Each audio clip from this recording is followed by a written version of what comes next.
tipeza kuti chiyambi cha zinthu zambiri chimene chidayamba ku dziko lapansi chinayamba mokhota pang'ono.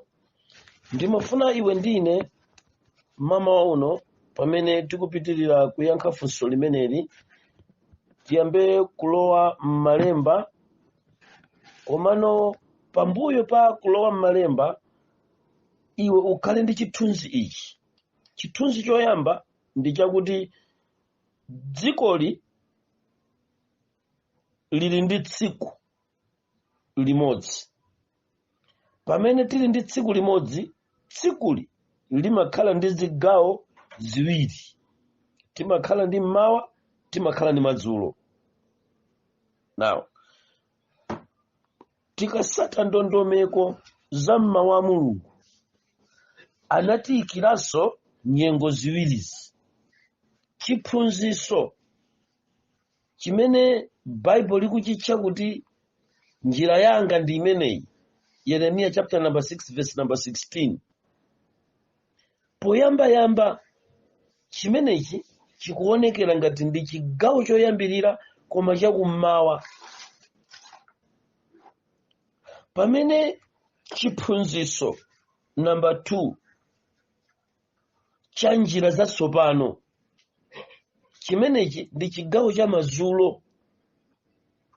Now, ndiye kuti mu madoctrine tili ndi doctrine ya kummawa ndiye tili ndi doctrine ya kumadzulo. Ndikhulupirira kuti m'bale wanga pamenepa uyamba kundimva mwatsopano. Mmene ndikufotokoza kuti mukufotokoza kwanga koyamba kuti maziko azipembedzo amene tidayamba tili ndi maziko amene anayambira njira. Zinthu zimene anthu anayika anthu osati zoyika Mulungu, zimene zinayikidwa ndi maprofesa, zimene zinayikidwa ndi madokta, zimene zinayikidwa ndi mamaster amene amayika ma foundation. Ndiye tinanena kuti foundation iliyonse ili ndi source yake, komanso ili ndi origin yake, ili ndi foundation yake. Ndiye ziphunzitsozi tili ndi mitundu iwiri ya madoctrine. Doctrine number 1 ndi ya kummawa, doctrine number 2 ndi ya kumadzulo. Sono ndizovuta kwambiri kuti iwe ndine tiyambe kumvesesana pa chimenechi ngati mzimu wa Mulungu atapanda kutithandiza tikhala kuti zimene tikukambirana zinso tikupitiriza kuusa mapiri pa chigwa. Sizitithandiza kanthu koma zikhala zikuutsa mkangano kumatupi a anthu ambiri. Koma ine ndikufuna ndikupase chithunzi chakuti angakhale ndondomeko ndi dongosolo za chipembedzo cha Satana pofotokoza zikufotokozera za ziphunzitso ziwiri zimene zikupanga chikhristu ku dziko lapansi. Chikhristu choyamba chikuyamba ndi dongosolo la maziko akummawa, koma litayenda dziko kufika pa 12 koloko kudayamba kutuluka ziphunzitso zochoka kumadzulo. Tsopano Bible likuyesa kungofotokozera bwinobwino nkhani imeneyi. Ndi chinthu chimene chikufunika kuti iwe ndine tisakhale nacho motayika kwambiri koma momvesesa. Mukafika pa mfundo za kummawa ngati njira imene Yehova adayika malingana ndi buku la Yeremiya chapter number 6 verse number 16 ichatawerenga ichi. Ndimafuna umuonenso Mulungu pofuna kupanga zinthu zake mu Bible, pofuna kuyitana anthu woti atumikire Mulungu, pofuna kuchita ndi njira zakezo. Mulungu sankatenga anthu akumadzulo, amatenga anthu akummawa, kuti amenewo ndi amene angayese kuunika ndi kulondoloza zina mwa zinthu zimene zingapange chiphunzitso cholondola chakummawa. Sono pamene tikufotokoza za kummawa iwe usamve ndi thupi kuti koma ukayang'ana kummawa ndi kumene kuli choonadi, kumadzulo kulibe choonadi, kumva ndi thupi. Koma umve ndi uzimu kuti ziphunzitso kapena kuti madoctrine ali ndi kochokera kuwiri. Kochokera koyamba ndi kummawa, kochokera kwachiwiri ndi kumadzulo. Ndiye ndimafuna kuti tingoonanso kuti Bible nalonso pang'ono panzache kuchokera kummawaku akuoneka ngati akukutchula koma mokhazikika pang'ono ndi pang'ono. Ndiye iwe ndine tiye lero tiyambe pa Genesis chapter number 2 verse yake ya number 8. Tione kuti kodi tikamanena za kummawaku kudali chani. Genesis chapter number 2 verse number 8. Verse number 8 ikuti ndipo Yehova Mulungu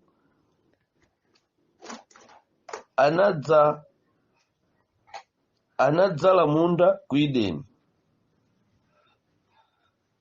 chakummawa, momwemo ndipo adayika munthu m'mundawo. Kapena tibwereze kuti ndipo Yehova Mulungu anadzala munda mu Edeni chakummawa, momwemo ndipo adayikamo munthu adamuumbayo. Chinthu choyamba Bible likutiuza kuti munda wa Edeni ukukhazikika kuchoka kummawa, ndipo atamuyika munthu munda mwa Edenimo adamuyikanso kummawa. Ndiye ndimafuna kuti kummawaku usakumve monga mwa geography choyamba, ukumve mwa uzimu. Usakumve ngati dera koma ukumve mwa uzimu, kuti zinthu zimene Mulungu anachita poyambirira, zimene zili njira zake za Mulungu zikuchita sento ndi kuchita origin kuchokera kummawa. Ndi kuti munda wa Edeni unali kummawa, namuyika munthu amene adamuumbayo choyambirira akumuyika kummawa. Mukapita pa Genesis chapter number 3 verse yake ya number 24. Ndipo anamuyingitsa munthuyo nakhazika makerubi chakummawa kwace kwa munda wa Edeni, ndipo lupanga la moto linazungulira ponsepo lakusunga njira yaku mtengo wa moyo. Ndikuti mtengo wa moyo munda mwa Edeni unakhazikika kummawa, ndipo akunena kuti panali njira yolunjika kummawa kumene kunali mtengo wa moyo. Now mtengo wa kumadzulo umene unali mtengo woziwisa zabwino ndi zoyipa utadyedwa, padafunika kuti akachinge njira yakummawa kuti anyamata awiriwa asapite. Pamene ndikumalankhula za kummawa ndikufuna kuti iwe mbale usatayike pamene ndikuyankha za doctrine, kuti chifukwa chani ndimaopa kuyankha za madoctrine. Lero ndikufuna ndikugawire kuti tili ndi madoctrine oyamba ndi wanthu oyambira pa njira, ndiye tili ndi njira za Mulungu zakale. Now pogawa kuti njira za Mulungu zakale, Bible lazigawanso njira ziwirizo ngati njira yakummawa ndi kumadzulo. Ngakhale lero lino iwe ndine undivomereza kuti tili ndi madoctrine akummawa ndiye tili ndi madoctrine akumadzulo. Doctrine zakumadzulo ndi ziti? Ndi zimene zichetima zitcha kuti zimachita chiwesternism, western culture, mmene chikhalidwe cha anthu akumadzulo achikunja chinayamba zipembezo. Usayiwale kunena kuti chikhristu chathuchi ku Malawi kuno chikuchokera ku western. Akhristu oyamba kudzaponda muno sadachoke kummawa, anachoka ku west. Basopo mbale wanga. Ndipo kagulu kameneka kakumadzulo kamene kanabweresa chiphunzitso kuno, musayiwale kuti makosana amenewa amachita pamodzi ndi Chigiriki. Ndipo mu Giriki, Agiriki amenewa anali ndi milungu yawo. Mulungu wa Giriki usayiwale kuti anali Zeus. Ndipo kuchokera ku milungu imeneyi ya Agiriki amenewa achina Zeu, mulungu wawo amene ankadziwika bwino kwambiri wamkulu Agiriki amenewa amamutcha kuti Mercurius, amene ndi Zeus. Usatayike mbale wanga, tikhale limodzi. Ukapita ku skulu kaya upita kuti kulikonse kumene weye mbale wanga ungapite pansi pa nthaka ino ya Malawi, sukapeza kuti obweresa uthenga kuno ku Africa adachoka kummawa, adachoka kumadzulo. Ndipo ukapeza kuti sukulu zonse zimene zimayenda pamodzi ndi mafaundala a dziko lapansi akuphunzira kuchokera kwa Agiriki, ndi kumene kukuchokera mawu akuti theology. M'bale wanga, ukafika ku theology ko, mawu amene amakupatsa oyamba kuti walowa mkalasi amakupatsa mawu akuti sozo. Mawu akuti sozo mu Greek word ndi Greek word, komano amatanthauza to save or to heal, kapena kuti the holiness, kapena kuti upumphu. Now, koma mawu amenewa oyambirira akuti theology amatanthauza it's a study of heavenly being, kapena kuti a study of gods. Theology imatanthauza the study of gods. Now, tikafika pa mawu akuti theology, ndiye kuti tikumtenga munthu sopano amene akufuna kudziwa za Mulungu, mukumpitisa kuti akapange study za milungu, the study of gods, osati study of God, koma study of gods. Therefore, chifukwa chakuti theology ndi a study of gods, ndiye kuti kuthekera kwakukulu kulipo munthu kulunjika pa mulungu wina ndi kukampanga study ameneyo ndi kumuphunzira iweyo nkukhutira mwanjira ina. Akati the study of gods kapena kuti theology ndiye kuti ayika chibalaliko kuti munthu ali ndi mwayi omakasankha mulungu amene angampange study ndi kukhutira naye kukonda munthu utausankha mulungu, utausankha college. That's why ma Bible college ku dziko lapansi ali ndi ziphunzitso, zikhalidwe, zichitidwe zosiyana, chifukwa theology is a study of gods. Kuchokera mu chimenechi, m'bale wanga, ndi mmene umandiona kukhala chete. Mwina ndingazuzule munthu amene wakapanga study kwa mulungu wina, koma tu yonseyi imene inapangisa zimenezi. Now Agiriki aja anayikapo sukulu, kuti sukuluyo munthu azikachita study. Ndiye theology, it's a study of gods, kapenda kuti study of a heavenly being. Ani osausa tili pa ulendo umene tikusendera kwathu, posachedwa tifika, mulandu ukaweruzidwa na Mulungu, pamene mipingo miyandamiyanda ya ku dziko lapansi ikalira pamaso pa Mulungu, mayi wawawe, mayi wawawe, mayi wawawe, chifukwa anthu ambiri tidatsata zimene sizidali mawu a Mulungu, zimene sizidali Mulungu, tidatsata magods through theology, through ma college, aziphunzisi ophunzisa ku masukulu amatipangisa kuti tikapange study, tikaphunzire, tikafufuze za milungu. Nkuthenga kuti ophunzisa m'makalasimu anaponya mulungu owona woti akadampange study ndi kupanga study milungu ina. I need to be careful. Osayiwala kunena kuti ma theology, masukulu aku dziko lapansi kumene kumakachoka ma doctrine, ma founder ni ma Greeks. Mukangotenga Ngiriki paekha kumuyika pano, mupeza kuti Ngiriki mulungu amene ankampembeza anthu amenewa, mulungu amene anthu amenewa amampembeza amamutcha kuti Mercurius. Nde Mercurius ndikumenenso kukuchokanso kapena kuti Zeus. Iweyo kuti ukazindikire kuti ngakhale Baibulo lipolemba adalemba ni Magiriki, ukaona kuti tili ndi mayina a anthu akummawa, ndiye tili ndi mayina a anthu akumadzulo. Ukhumudwa kwambiri m'bale wanga tikayamba kulowa m'Baibulomu, umve zimene ife tili kuchipembedzo cha Satana ankatiuza kuti zidapotoka ngakhale m'Baibulomu Agiriki adayikamo milungu yawo, Agiriki adayikamo chiphunzitso chawo m'Baibulo mwenimwenimu. Anayesesa kukokerera kuti dzina la mulungu wawo uyu Zeus lipezekemo.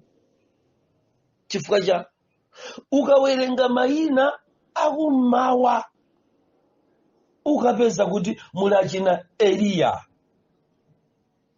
ukapeza Yeremiya. Chifukwa kumeneko kuli mawu a Yahweh. Mayina akummawa kumakhala Yeremiya, Danieli, Hosea. Yayi amachita signify dzina la Yehova mulungu wakumwamba. Now ukayamba kutenga ya ukapeza kuti amenewa ndi mayina akummawa amene mulungu adayikiza pakati pa anthu ompembeza mulunguyo. Ndiye kuti m'Baibulomu muziphunzitsomu tili ndi ziphunzitso zimene zinabwera ndi Agiriki, ndipo Agiriki watu adachita chotheka chilichonse kugwira Bible mpaka kuyikamo zoyika zawo. Lero ndikufuna kukuonetsa m'bale wanga zina mwa zimene Agiriki adayika m'Baibulomu pofuna kukweza Zeus kapena mulungu wawo ameneyi Mercurius.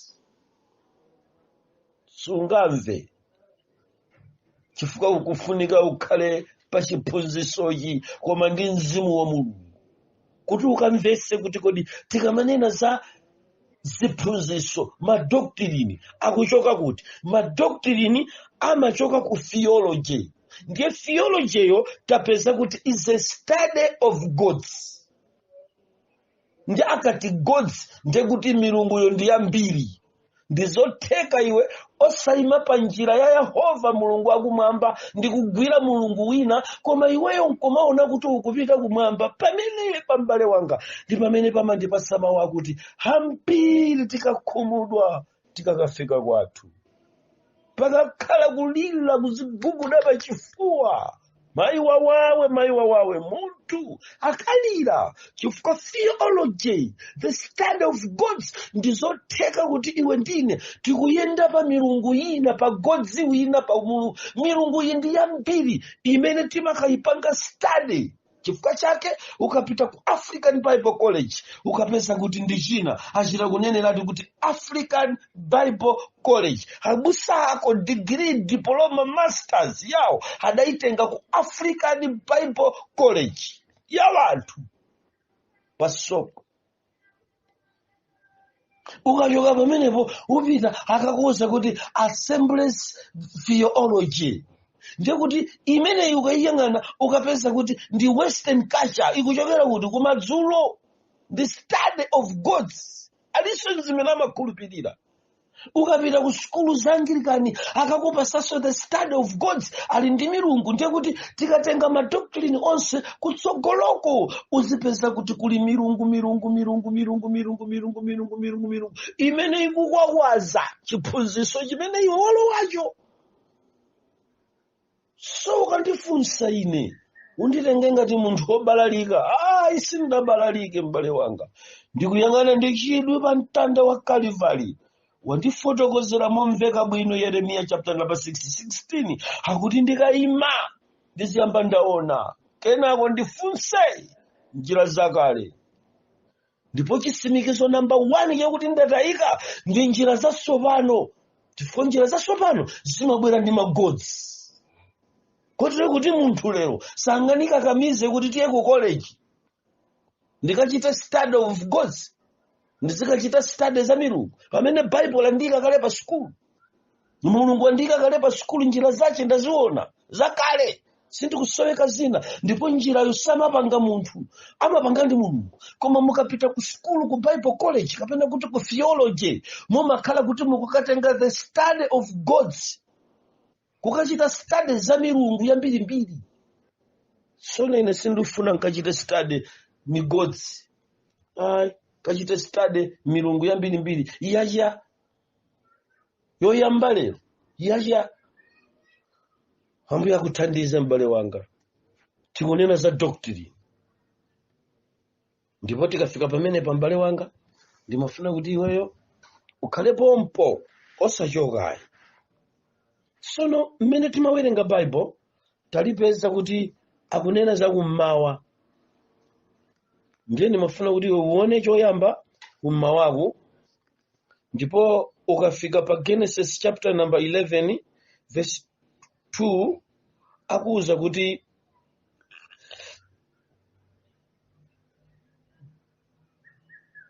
ukapeza kuti tate tuwerenge Genesis chapter number 11. Genesis chapter number 11. Genesis chapter number 11. Pamene pambale wanga nimafuna tichite ndi verse number 2. Ndipo panali pamene anayenda ulendo kummawa, anapeza chigwa cha Sinara, ndipo anakhala kumeneko. Ndipo ananena wina ndi nzache, tiye tipange njerwa tiotche. Ndipo anali ndi njerwa naziyesa miyala. Ukaona kunena kuti kummawa kuja kutakhazikika. Anayenda napeza malo mchigwa cha Sinara, ndi mmene anayamba kumangamo nsanja ya Babeli. Pakati pa chigwa chopatulika ija, Satana mdierekezi anayikako nzeru zokayikako pilala. Mmene tsopano milungu yosiyanasiyana inayamba. Ndi kuma Bible likuwuza kuti anayenda kuchoka kumadera ena, koma kummawa akukutchula. Ukapita pa Genesis chapter number 12 verse 8, Abraham anapita kummawa ku Bethel. Genesis chapter number 25 verse number 6, Abraham anatumiza ana ake kummawa. Ukafika Genesis chapter number 29 verse number 1, Yakobo amene ndi Israeli anakhazikika kummawa. Now, pamene patsopano ndi pamene ungayambe kuona kuti tiye tione tsopano buku la Exodo chapter number 14, kuti tiyambe kuona chinthu china chimene ndikufunitsitsa kuti ndikamamaliza phunziro limeneli iweyo ukhale utandimvako pang'ono, ngakhale sindifikira muyezo wakufotokoza kwanga kuchitulutsa monga mmene Mzimu anachiperekera kwa ine.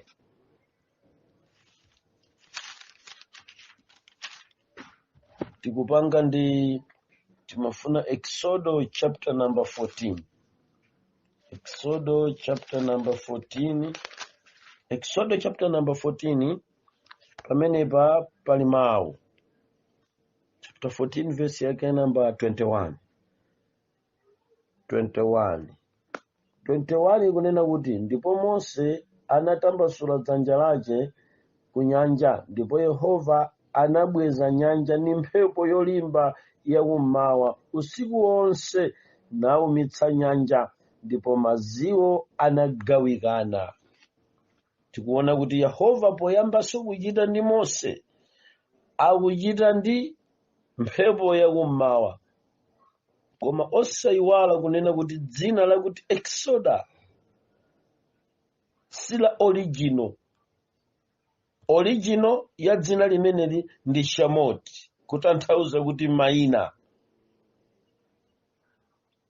Komano Magiriki pochosa dzina limeneli la Exoda, mawu amene akuchokera mu Chigiriki, Exodus ndi Chigiriki. Ndikuti tsopano iwe ndine kuti tiyambeno kumva kuti kodi anthu akumadzulo anabwera kudzawononga bwanji Bible, anabwera kudzasokoneza bwanji choonadi cha Mulungu, kwachosa wanthu pa chikhulupiriro cha njira yoyamba ndi kuyamba kuapititsa pa njira ina. Tibwera ku buku la Daniele kumene tikapezeko chinsinsi cha zinthu ziwiri. Koma choyamba nimafuna tichite ndi mawu amenewa. Lero mu study imeneyi m'bale wanga pamene tikufika kumapeto aphunziro limeneli, mwina ndinene kuti iyi ndidule ingatalike, koma ndiyambire pamene ndikufuna kuyambapa. Takhala pompo m'bale wanga, tiyambe kuyenda limodzi za chiphunzitso ichi, kuti chifukwa chani ndimanena kuti ine za doctrine ayi ndikhale chete kaya doctrine ndazikambani ndisayankhe kuopa kusupula zilonda. Ndimapezamo zinthu ziwiri, kuti kuli ziphunzitso zakummawa ndi pali ziphunzitso zakumadzulo. Ndipo ziphunzitso zakumadzulo zinabwera ndi ma-Greeks ndi achina cha theology, the study of gods. Ndipo kuchokera mmenemo ndikuti milungu yosiyanasiyana inabwera kudzachita madoctrine ku dziko lapansi, zimene zinabweretsa the great controversy imene ilipo mpaka lero, mkangano waukulu umene timabuka nawo ku dziko lapansi. Mukamabatiza muzabatiza muzina la Mwana, ine iyayi mwabatize la Atate, ina iyayi muzingwanyika osachula chilichonse. Zonena ku zinabwera banji for the theology is the study of gods. Koma Yeremiya akutiuza kuti tibwerere ku njira yathu yakale. Ndiye iwe ndine tsopano kuti tikayambe kuphunzira mokhazikika za chikayiko changa pakumazuzula za madoctrine. Ndikufuna ndimvetsere kaye kuti kodi doctrine imene sidachoke njira nditi, ndipo opa kuti ndingayankhe msanga ndimakhala chete kukupatsa mwa iwe amene udapita ku school of theology, the study of gods, the study of heavenly being. Uyambe wayankha kaye ndiwe, ine nkhale phe kuti ndizimvetsera. Tatiye tipite mu lemn number 3. Ambuye alemekezeke m'bale wanga, pamene ndikupitiriza kuunika kapena kukuonetsera m'bale wanga kulingana ndi chidziwitso chimene Mulungu anandipatsa, tikayang'anizana ndi zimene ndafotokoza mu mtundazi, kusintha kwa ndondomeko za chimene inuyo kapena ine timachitcha kuti doctrine. Ndipo ndachifotokozera mozama mwa muyezo wanga kuchokera ku buku la Yeremiya, kumene timapeza kuti akuti tifunefunebe njira koma zakale. Koma ndimafuna kuti iwe lerolo mu audio iyi yachitatu yokhuza kuyankha funso lomwelo lonena kuti nchifukwa chani mumanena kuti simufunika kuyankha zinthu zokhuza doctrine. Ndimafuna ndikuonetsere m'bale wanga kunena kuti pakati pa olemba Bible ndi zochitika za Bible mwakhala muli mkangano waukulu kwambiri kuchoka ku madokta, mafilosofe, maprofesa, mamasta, atumiki anyengo zimene takhala tikuyenda, amene akhala kuyesayesa kulandira vumbulutso nayamba kupanga madoctrine zimene ndikuzitcha kuti njira zakale kapena njira zatsopano, nayamba kupanga madoctrine ochokera kummawa kapena ochokera kumadzulo.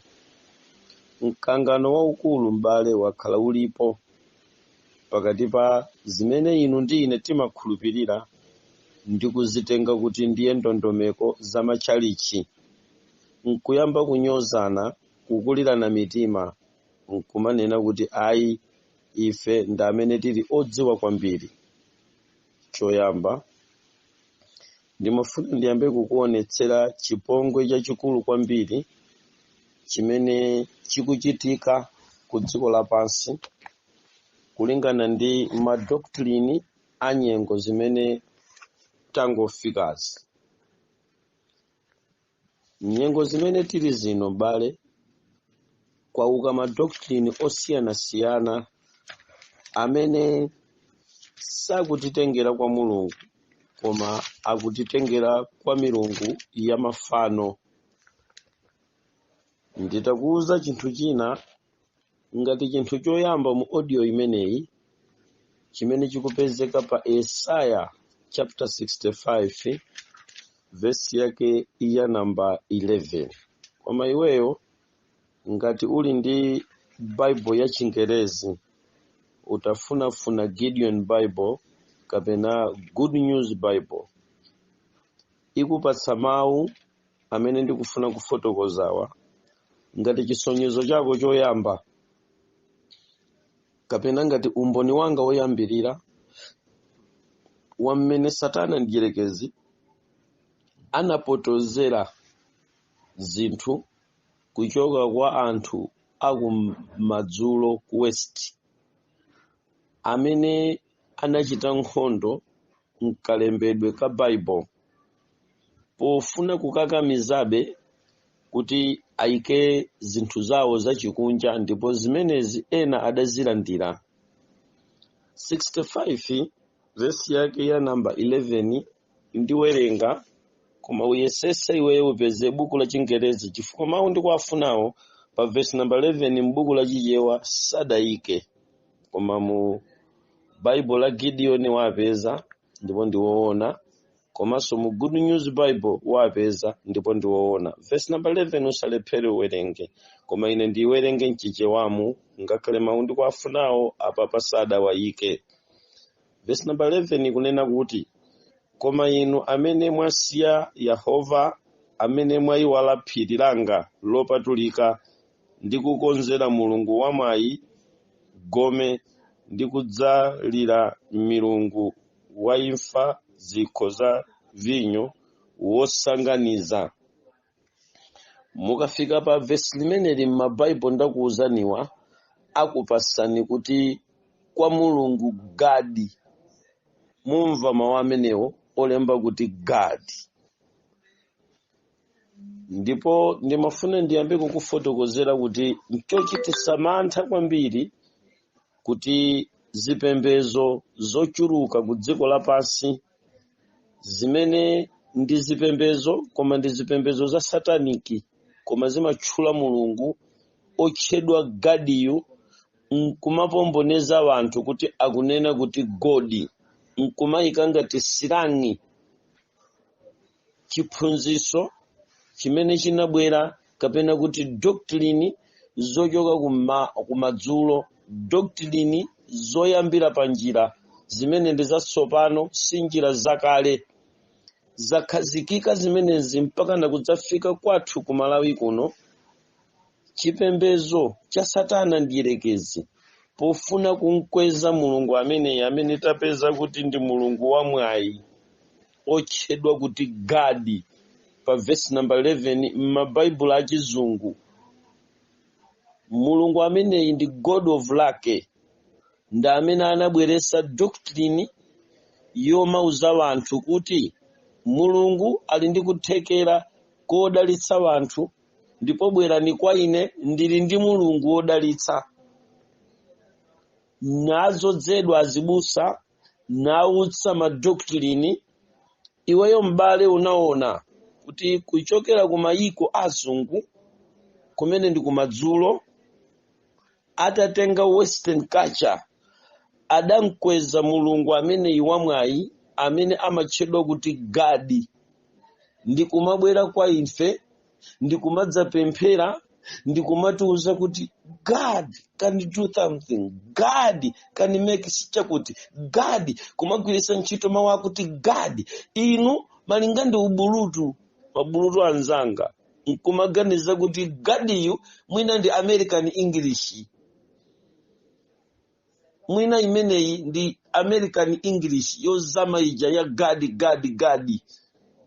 Nkumaona ngati akutchula mulunguyo, koma chikhalireni m'bale wanga anthu amenewa anali akulemekeza milungu imeneyi yamwayi.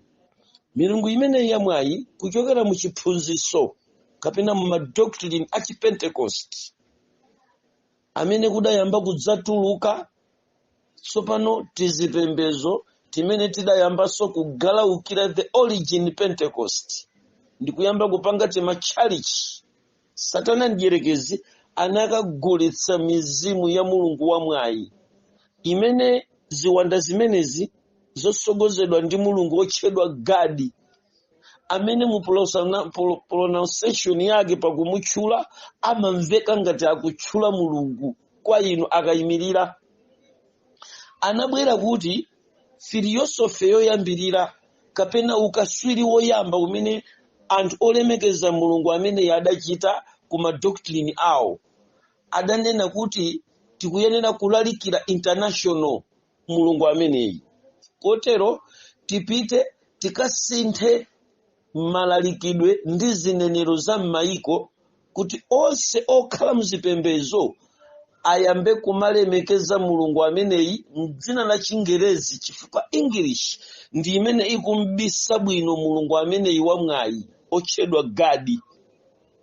Now tita mpamene sopano timaona kuti kuchokera kumadzulo ukubwera ziphunziso zomauza wanthu kuti sitikufunika kumalalikira chinenero chakwathu koma tipeze the international language imene ndi English, kuti tikamalalikira aliyense azimva nawo. Chidali chabwino, chomveka ngati chabwino, koma inali doctrine yoka kuchoka ku chipembedzo cha Satana yosogozedwa ndi mulungu wamwayi. Ndipo tinaona kuti gadi anayamba kugumula mipingo yosiyanasiyana ku dziko lapansi, ndipo anthu ambiri adachoka machalichi awo kulondola machalichi amene akapemphereredwa mu dzina la gadi mulungu wamwayi. Ziwanda zimenezi zimakatenga chuma cha anthu ena, chuma cha ana a mulungu, nkumakachipereka ku mamembala a chipembedzo chimenechi. Wanthu wacha nkumaonadi kusintha mpaka gadi anakula kufikira kuti ku Malawi kuno mmene kunkayamba zipembedzo ngati Living Altar imene idalimbikitsa azibusa awo a dziko lonse la Malawi kuti asamalalikire chichewa koma azilalikira chizungu. Mmenemo Satana anapita kukagulitsa malonda a God. Tabwerani limodzi tipite pa African Bible College, pamene malecture ophunzitsa samatchula mawu akuti God koma amatchula mawu akuti God.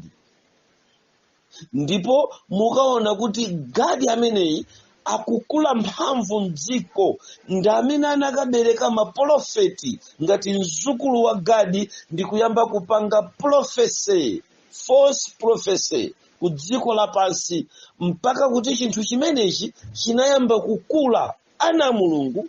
Mmene tikufika pa chikatikati pakuti Yesu Khristu wasala pang'ono kuchoka pa mpando wachitetezero.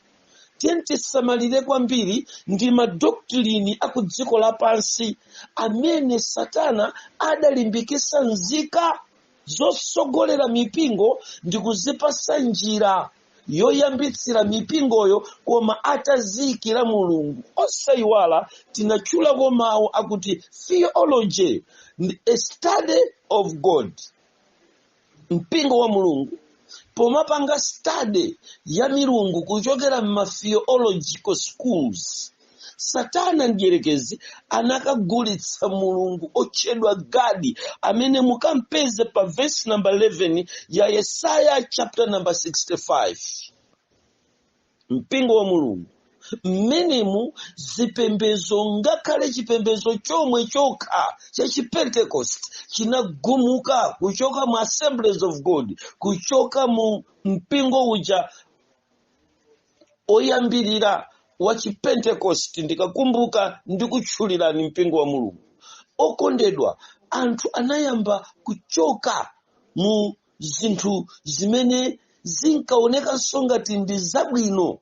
Anatuluka anthu ndi kuchoka mipingo ija ya CCP, mipingo yathu ya Chipresbyterian, mipingo imeneyi anthu ambiri anatuluka ndi kuyamba kulowa, ndipo mulungu otchedwa gadi mundimvese kuchokera mu doctrine imene idakayikidwa ku ziphunziso ndi ku makoleji aku dziko lapansi kuti anthu adziti gadi.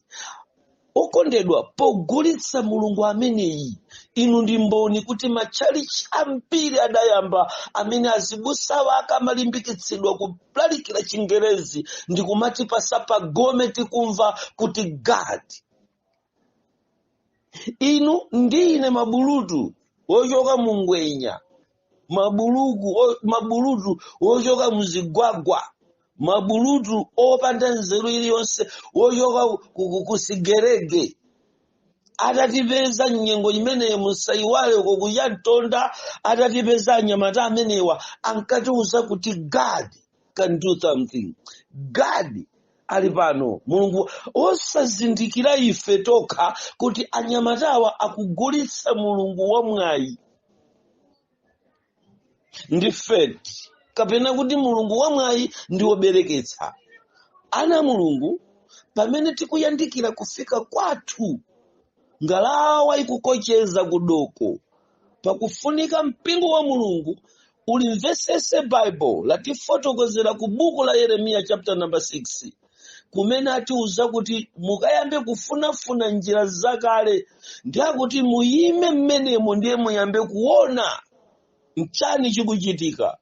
Kotero kuti ine mtumiki munyengo ino ndikukuyimikani pa njira yakale, musadayambe kuyenda muone chikuchitika nchani. Malonda adayenda, tidamgula mulungu ameneyi, koma adachokera ku Bible school, adachokera ku theology.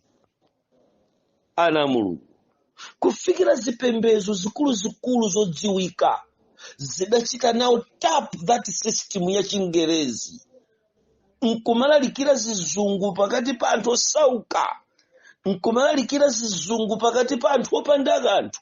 Adayenda mpaka m'matauni kupanga rent mashopu, utulusa anthu amwenye kwatulutsa mtauni mutidaona, kwatulutsa amwenye ndikupanga rent.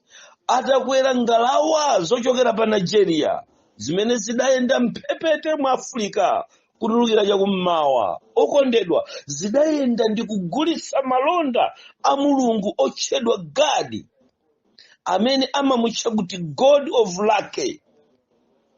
Muyang'ane m'Baibulo la Good News, muyang'anenso m'Baibulo la Gideon Bible, mupeza kuti ndi chipembezo cha anthu akumadzulo chimene chinabweretsa kutiyambiritsa mulungu ameneyi amamveka. Now, m'bale wanga, ndikamanena kuti doctrine ndi njira zimene zimayendetsa anthu kupita kwa mulungu, koma mmene kunabwera makoleji a Bible school ku dziko lapansi otchedwa mafiliology, amene Bible school amenewo, makoleji amenewa amene adayambitsa ndi Agiriki. Agirikiwa anali ni mulungu wawo amene ankafunitsitsa kuti amugulitse ku dziko lapansi. Ndiye mulungu woyamba kugulitsidwa pakati pa mayiko anthu osauka amene chinenero chawo si Chingerezi, ngakhalenso mayiko anthu olemera amene chinenero chawo Chingerezi, adayamba kugulitsa mulungu otchedwa God. Pamene Yesu wasala pang'ono kubwera kuti akachokenso pa mpando wachitetezero, ana mulungu, mutsimikizike mtima. Ambuye akutsimikiza kwa ine mtumiki, ndi kutsimikizanso kwa anthu ambiri ngati chenjezo mkati mwa audio imeneyi, kwa inu nonse amene mukumvera. Posachedwa pompa, a Yesu Khristu, Mbuye ndi Mpulumutsi, amene anafera dziko lonse lapansi nakakhala kudzanja lamanja la Atate, pampando paja adakhala paja, amapereka nsembe ngati kutetezera kuti dziko lisawonongeke, kutetezera kuti inu ndine tisamwalire lero, kutetezera kuti inu ndine tikhale ndi mpata wolapa asanabwere. Pampando wachitetezero wangosala pang'ono mpingo kuchokapo. Kodi akamachoka pampando wachitetezero umenewu, iwe akupeza kukamwa kwako ukulambira gadi. Bwerera kwa mulungu. Tabwererani kwa mulungu. Mipingo imeneyi tikungolowa ni ziphunzitso, ni madoctrine achabe, muli zimene amakaphunzitsa ku makolejiku kuchokera mwa anthu ophunzira amene mukuzitama pasopo. Ana a Mulungu, Satana amayikiza chinthu chachabe. Ine ndi chikhulupiriro ndi umboni wokwanira kuchokera ku chipembedzo cha Satana chimene ndakhalitsa adandiphunzitsa kuti madoctrine ambiri tapatsa Mulungu wachilendo wopezeka pa Isaya chapter number 65 verse number 11, otchedwa kuti Gadi kapena kuti Mulungu wamwayi ndi Mulungu wachonde. Ana a Mulungu, mmene tikuyembekezera kufika kwa mpulumutsi wathu Yesu Khristu, koma chochitika choyamba kukhala kuchoka pa mpando wa chitetezero. Ana a Mulungu, pamene tikuyembekezera kuti asunthapo, tisamale ndi madoctrine achisawawa, tibwerere ku njira zathu zakale, izi zimene zangoyamba njirazi bwino. Ana a Mulungu ambiri akuonongeka ndi chifukwa chake mawu awa ndimakakamira ndipo sindimafuna kuwasiya. Ndithu tikakhumudwa tikakafika kwathu. Anthu ambiri m'bale wanga akakhumudwa tikakafika kwathu chifukwa tikazindikira mochedwa kuti tinatsata doctrine ya milungu yachilendo, ndipo amene anatitsogolera anafuna kutidyera ndalama, anafuna kutitengera katundu wathu, anafuna kutidyera zolima zathu, zoweta zathu, chuma chathu ndi thukuta lathu. Inde adatinamiza potipatsa Gadi, zoona galimoto tidaguladi, zoona minda tidapeza, chuma chidapezeka, azibambo adapezeka, maukwati tidapeza, adatipempherera m'dzina la Gadi, Mulungu wamwayi. Koma pamene tikufika kokocheza kuti tikalandire mphoto yakukhala mchikhristu, tikakhumudwa kuti tikulandira chilango. Kodi mukazindikirire mutafika pa khomo, mwayi ulipo lero. Ana a Mulungu, ziphunzitso zachikunja. Mpingo wa Mulungu, ndikadakonda pamene mukumvetsera ndi chidwi kuyankha tuku kophatikizani kuphunzitsa komwe, kuti ngati nkutheka tiyime njira yakale, koma tikafika pa njira yakaleyi tiyambekaye kuona, titukule maso, kudekha, usangomva ng'oma, usangomva madiramu, usangoona kuti pakuti munthu wasonkhanitsa masupika, uli hybrid, uli panasonic, chikumveka bwino, azika mwamba zimamveka kutali, nkuthamangira kumeneko kuti chali chidi chimenecho. Iyayi, tiyambe tayima pa njira ndi kuyang'anisisa kuti kodi njira iyi, doctrine iyi, ndi njira zakale imene Mulungu adayikhazika kuti tiyendemo. Ana a Mulungu, ndimafuna ndiyambe ndikuchenjeza kuti tikuthekera kulipo kwakuti chipembedzo cha Satana pogwiritsa ntchito mtundu wa Agiriki anayesesa kuyikamo zinthu zawo zachikunja m'Baibulo. Tsono tamvera mwana wa Mulungu, chipembedzo chakumadzulo chinachitanso chinthu china chachiwiri choopsa kwambiri mu madoctrine athu, ndicho kusintha mayina. Undimvesese m'bale wanga, chipembedzo cha anthu akumadzulo chinachita chotheka kusintha mayina. Sono ndili pamenepa ndimafuna kuti iwe usatayike, timvesesane bwinobwino. Chimene ndikukukhazikitsira kuti usatayike nachi, ndikufuna udziona kunena kuti Satana mdierekezi anapeza kuthekera kokalowetsa mayina a milungu yachilendo m'Baibulo momwe, mpaka natidalemba imene inuyo ana a Mulungu amene mumapita ku Bible College, kuma school of theology, the study of God, mumakapeza mayinawa, ndipo timayenda ndi mayina omwewu nkumatchula tunyadira, koma ali milungu ili Satana mdierekezi. Satana anachita chotheka kwambiri kuti akatisinthire zinthu. Sono ndisadafike kumeneku, ndikadakonda kuti iwe ndine titawerenga buku la Daniel chapter number 7 verse number 25. Daniel chapter number 7 verse number 25. verse number 25 ikunena mawu akuti nidzanena mawu akutsutsana ndi wamwambamwamba, nidzalemetsa opatulika awamwambamwamba, nidzayesa kusintha nthawizo ndi chilamulo. Nkhani yosausa. Nidzayesa kusintha nthawizo ndi chilamulo, ndipo adzaperekedwa m'dzanja mpaka nthawi imodzi ndi nthawi ya nusu ndi nthawi zina ndi nthawi ya nusu 3.5. Koma oweruza mulandu adzakhalapo, ndipo adzachotsa ulamuliro wace kuutha ndi kuwononga kufikira chimaliziro.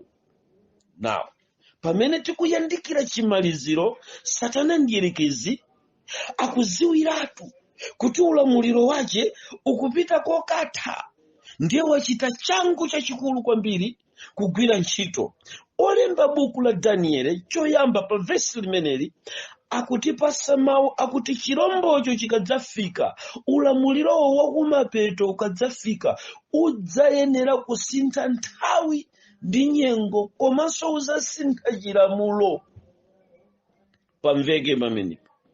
Now, tikafika pa mfundo imeneyi yakusintha chilamulo, anthu ambiri timakhala opomponezeka komanso kumaganiza moperewedwa pang'ono.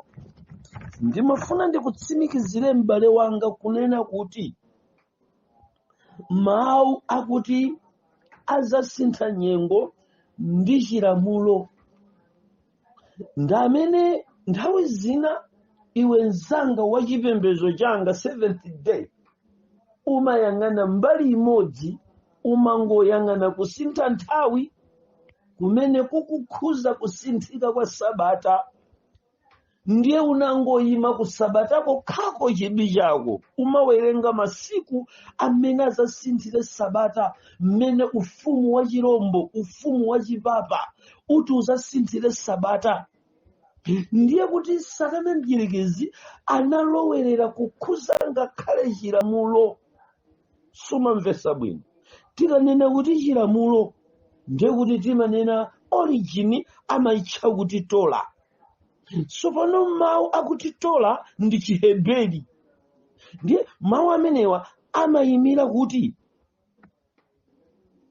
chiphunzitso chochokera kwa Mulungu chimene chimatsogolera anthu kuza chilungamo cha kwa Yehova. Tola.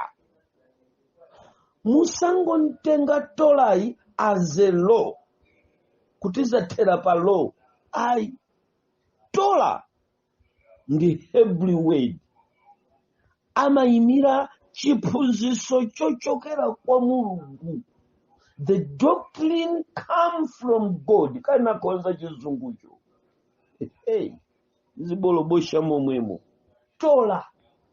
Now, mukangotenga kuti chiphunzitso chochokera kwa Mulungu chimene chamezeka mawu akuti Tola, ana Mulungu, mukafika mu nyengo imeneyi yopweteka yotere ya mawu amenewa onena kuti Tola, ndi mmene tsopano timakapeza kuti pamene Danieli akunena kuti chizayenera kusintha nthawi ndi chilamulo, ndiye ana Mulungu, maka iwe mzanga wa Advent amene umatsatira bwino zimenezi, umangoyang'ana law yosinthidwa, basi ndikungoyang'ana pa malamulo khumiwa, ukuyiwala kuti chilamulo ndi chiti. Chilamulo ndi chonse, ndi malemba onse a Mulungu.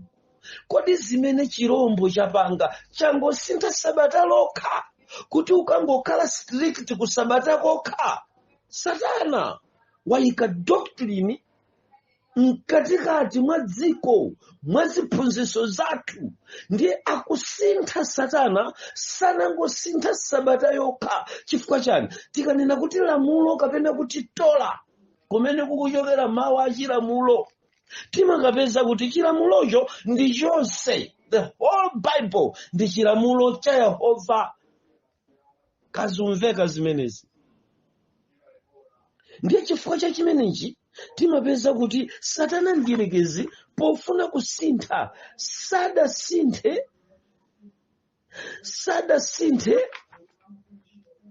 sadasinthe lamulo la nthawi lokha, koma anachigwira ngakhale chilamulo chonse kuchisokoneza kuti chilamulocho chikakhale chopombonezeka ku dziko lonse lapansi.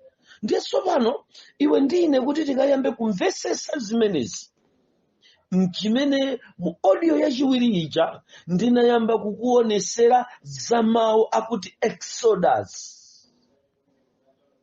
mmene tinayamba kupeza kusintha kwa origin ya Exodus.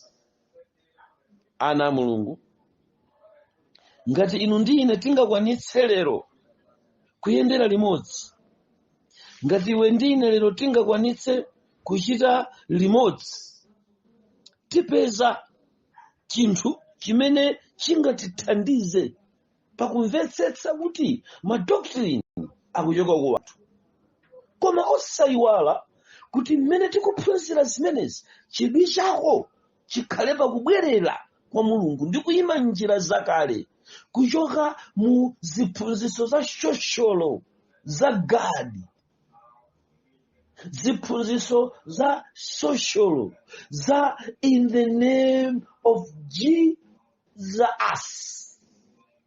in the name of Jesus, kumakuyikira US kumapetoko. Timvana tetidzilondolana limodzi.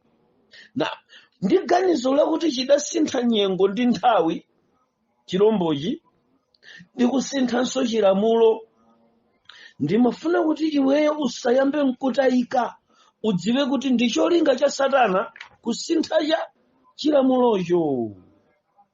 Now, tatiye tione kuti kodi akamanena kuti lamulo lili kuti. Choyamba mukaona kuti buku la Exodo chapter 23 likuyamba kaye kuti chenjeza, kutiuza chimene pakamwa pathu sitikuyenera kuchita, ndi mmene mawu a Mulungu akutithandizira potipasa tsopano nkhondo ija.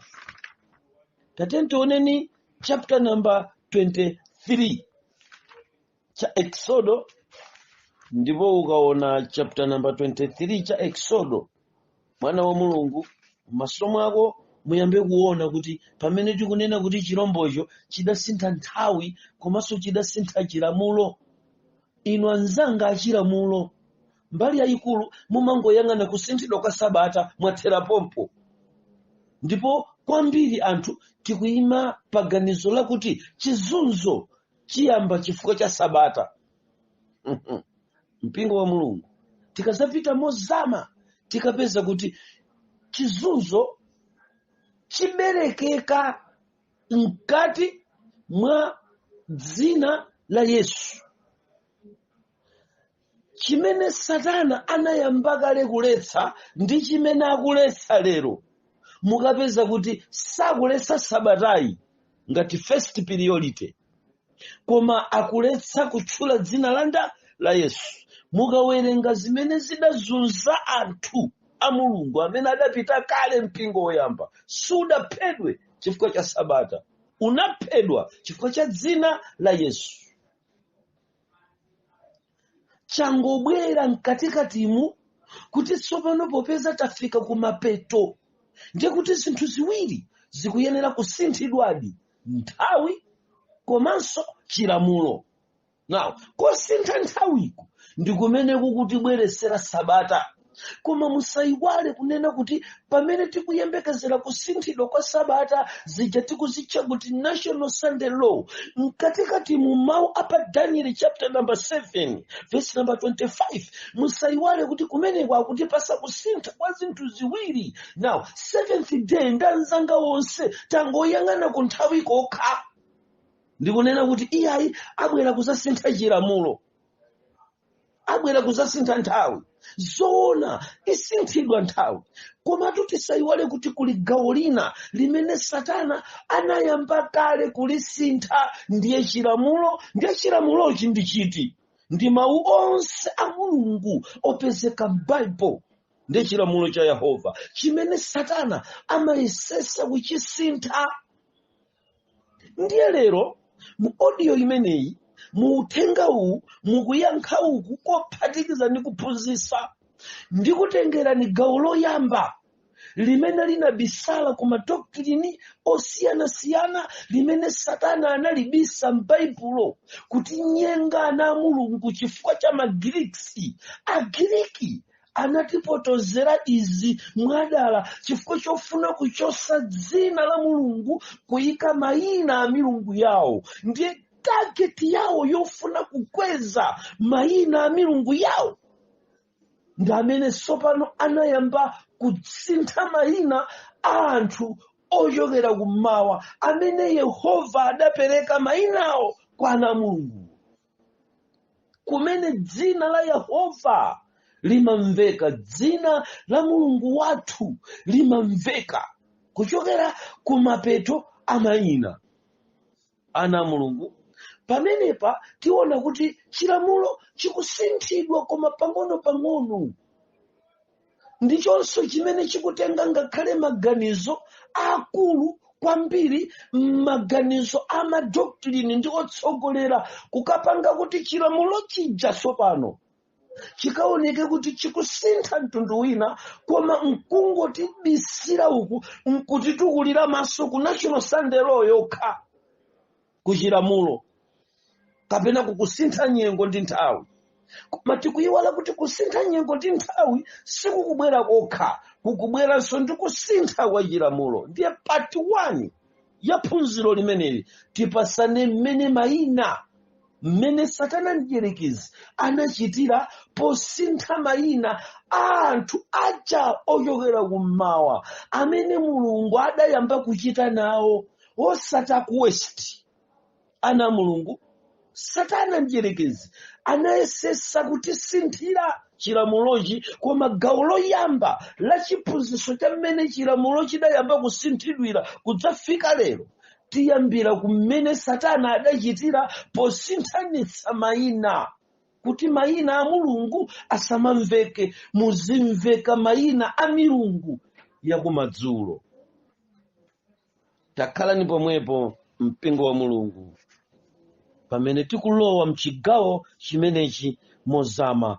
Tikulekerana pa Exodo chapter number 23 verse number 13. Tatiyeni tiwerenge verse limeneli. Verse number 23. Chapter number 23 verse number 13. Verse number 13 ikunena kuti ndipo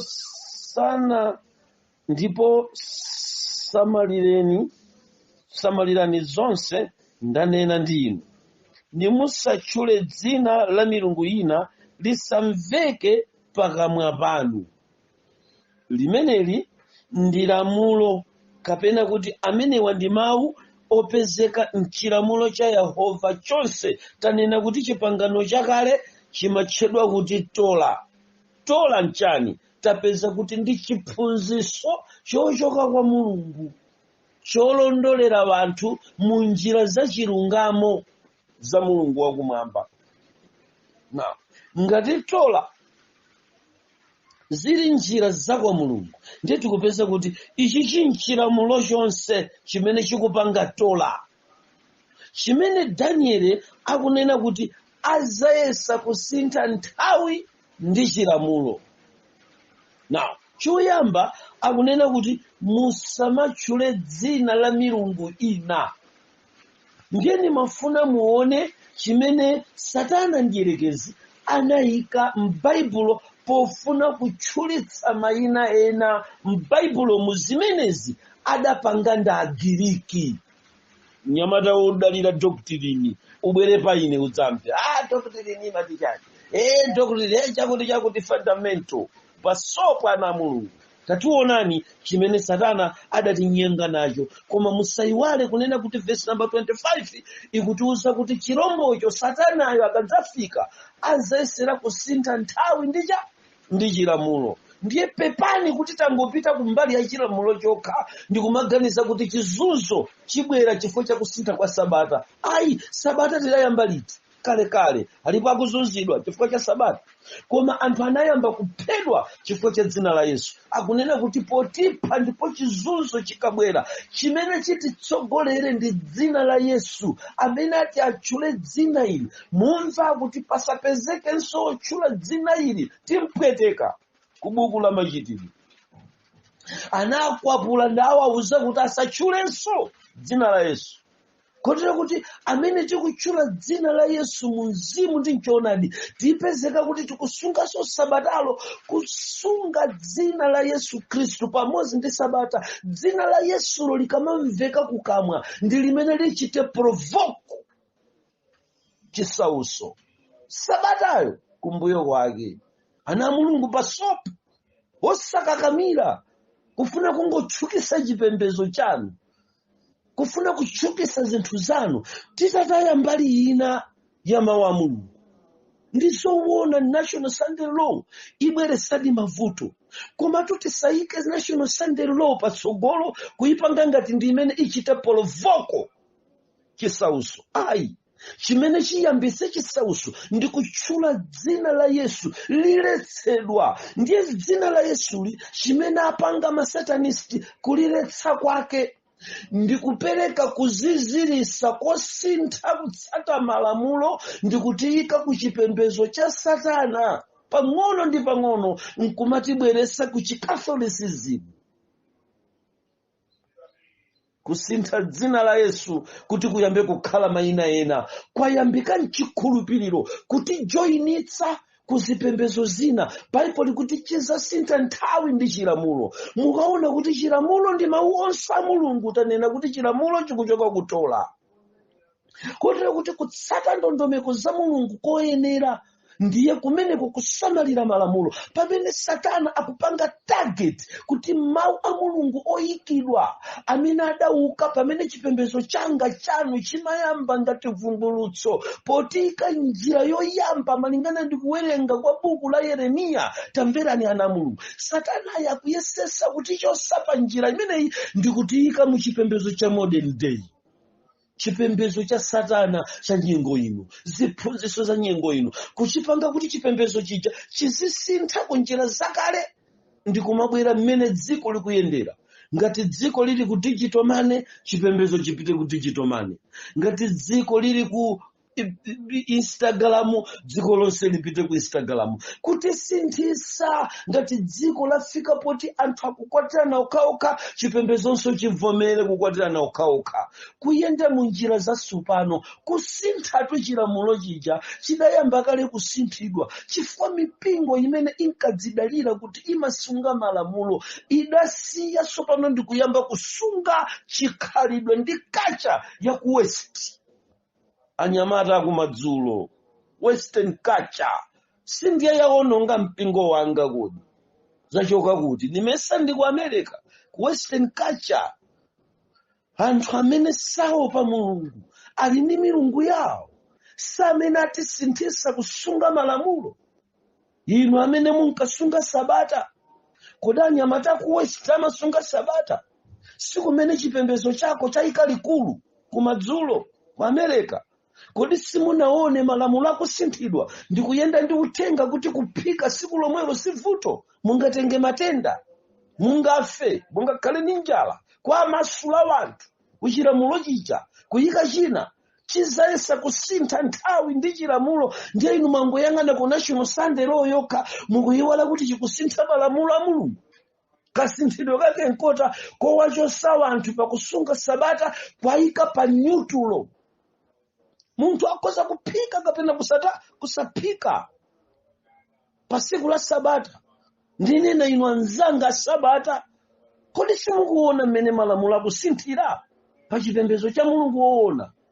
amasintha anthu amenewa akuti azayesera kusintha nthawi komanso chilamulo. Ndiye tinene kuti pamene akusintha nthawi zoona maiko onse akulimbana ndi National Sunday Law kuti anthu asiye kusunga sabata ayambe kupembeza pa tsiku la Sunday. Zoona mwana wa Mulungu sukutayika ayi, koma nimafuna ndikuonetsere kuti the doctrine yochokera kwa Agiriki ikugwira ntchito mu mpembezo chako, ikugwira ntchito mu tchalichi chako. Chiphunzitso za kumadzulo za anthu akunja zalowa pa chipembezo kukasintha malamulo, kukasintha tola, kukuyikani kumbali kuti muyambe kuyendera mu western culture. Chifukwa chake mukapeza kuti zichatinkakana kuti zisamachitike pa tchalichi zayamba kuchitika. Mavalidwe a uhule ayamba kuchitika, mazoledwe a uhule ayamba kuchitika, madyedwe achikunja ayamba kuchitika, malalikidwe oziziritsa malamulo a Mulungu akuchitika. Chikuchitika nchani pamene malamulo aja akusinthidwa, tola ija ikusinthidwa, the system ya njira zoyamba ikusinthidwa kuyika system ya anyamata akumadzulo, chifukwa chipembezocho mwasira wanthu akumadzulo, mwasira anyamata akumadzulo. Now kuti mukadziwe kuti kuchokera kumadzulo nkumene kumakaononga zinthu, musunzumire zipembezo zonse pasi pa nthaka zimene zili ndi malikulu awo kumadzulo kwa America, kaya ndikuti kandi kulachi. Musunzumire zipembezo zimenezo mukapeza kuti zidachoka pa njira yoyamba, zikuchoka pa njira yoyamba. Mukayang'ane mipingo imene malikulu awo sali ku America nawamba wongokukana ukawokha apansi wopanda malikulu ku America, mukapeza kuti akusungabe njira zakale za chilungamo zija. Chifukwa chake nchana ana Mulungu, tulukani mmenemo muti mu western culture yochoka ku America. Iwe nsanga ndiye ndikulunjike, Adventist wakoyo likulu lake lili kumadzulo pa soap. Ndi chifukwa chake chi western culture chabwera ndipo wachilandira. Lero ndikunena pano sukuyenda penda sopano, suyu kuyenda penda mpaka ukufuna ukakondolere nawo Merry Christmas. Suwapa ukusonkhanisa kuti azimayi azachene, azimayi azavale bwino. Zikulengezedwa mu mpingo ya Advent kuti pa 31 December aliyense azavale mmene akufunira kukondwerera New Year. Kodi chaka cha inu achilamulo chimatha December? Chachitika nchani kuti mukakhale involved? Because the western culture mwayipanga accept zimene ndi madoctrine achikunja, chiphunzitso chakunja, chikhalidwe chakunja, chikhalidwe cha anthu akumadzulo, chimene inu mudatenga mphamvu zanu zonse nkualekera iwowo kuti atsogolere chipembedzo. Lero chayamba kusakazika. Efereimu waphatikana ni mafano mulekeni. Anyamata akumadzulo aja matincha hakusakaza chipembezo chija pang'ono ndi pang'ono, achilumikizisa ndi ulamuliro wa chipapa, achilumikizisa ndi ulamuliro onse. Nchifukwa chake mpingo wa Mulungu inu tumwangosunga kuti kudzakhala National Sunday Law, mwayang'ana mbali imodzi, koma kuti kodi chilamulo mmene chikusinthidwira mulipo, muli kuti chikusintha mulipo mwepo. Tentikweze maso tiyang'ane chimene Mulungu akufuna kuti inu ndine tikakhale. Tamverani ana Mulungu, tamverani ana Mulungu. Ndi chidwi chonse tapeza kunena kuti mawu amenewa amene tapeza pa buku la Exodo chapter number 23 verse yake ya number 13 akuti ndipo samalirani, ndipo samalirani zonse ndanena ndinu, nimusatchule dzina la milungu ina, lisamveke pakamwa pako.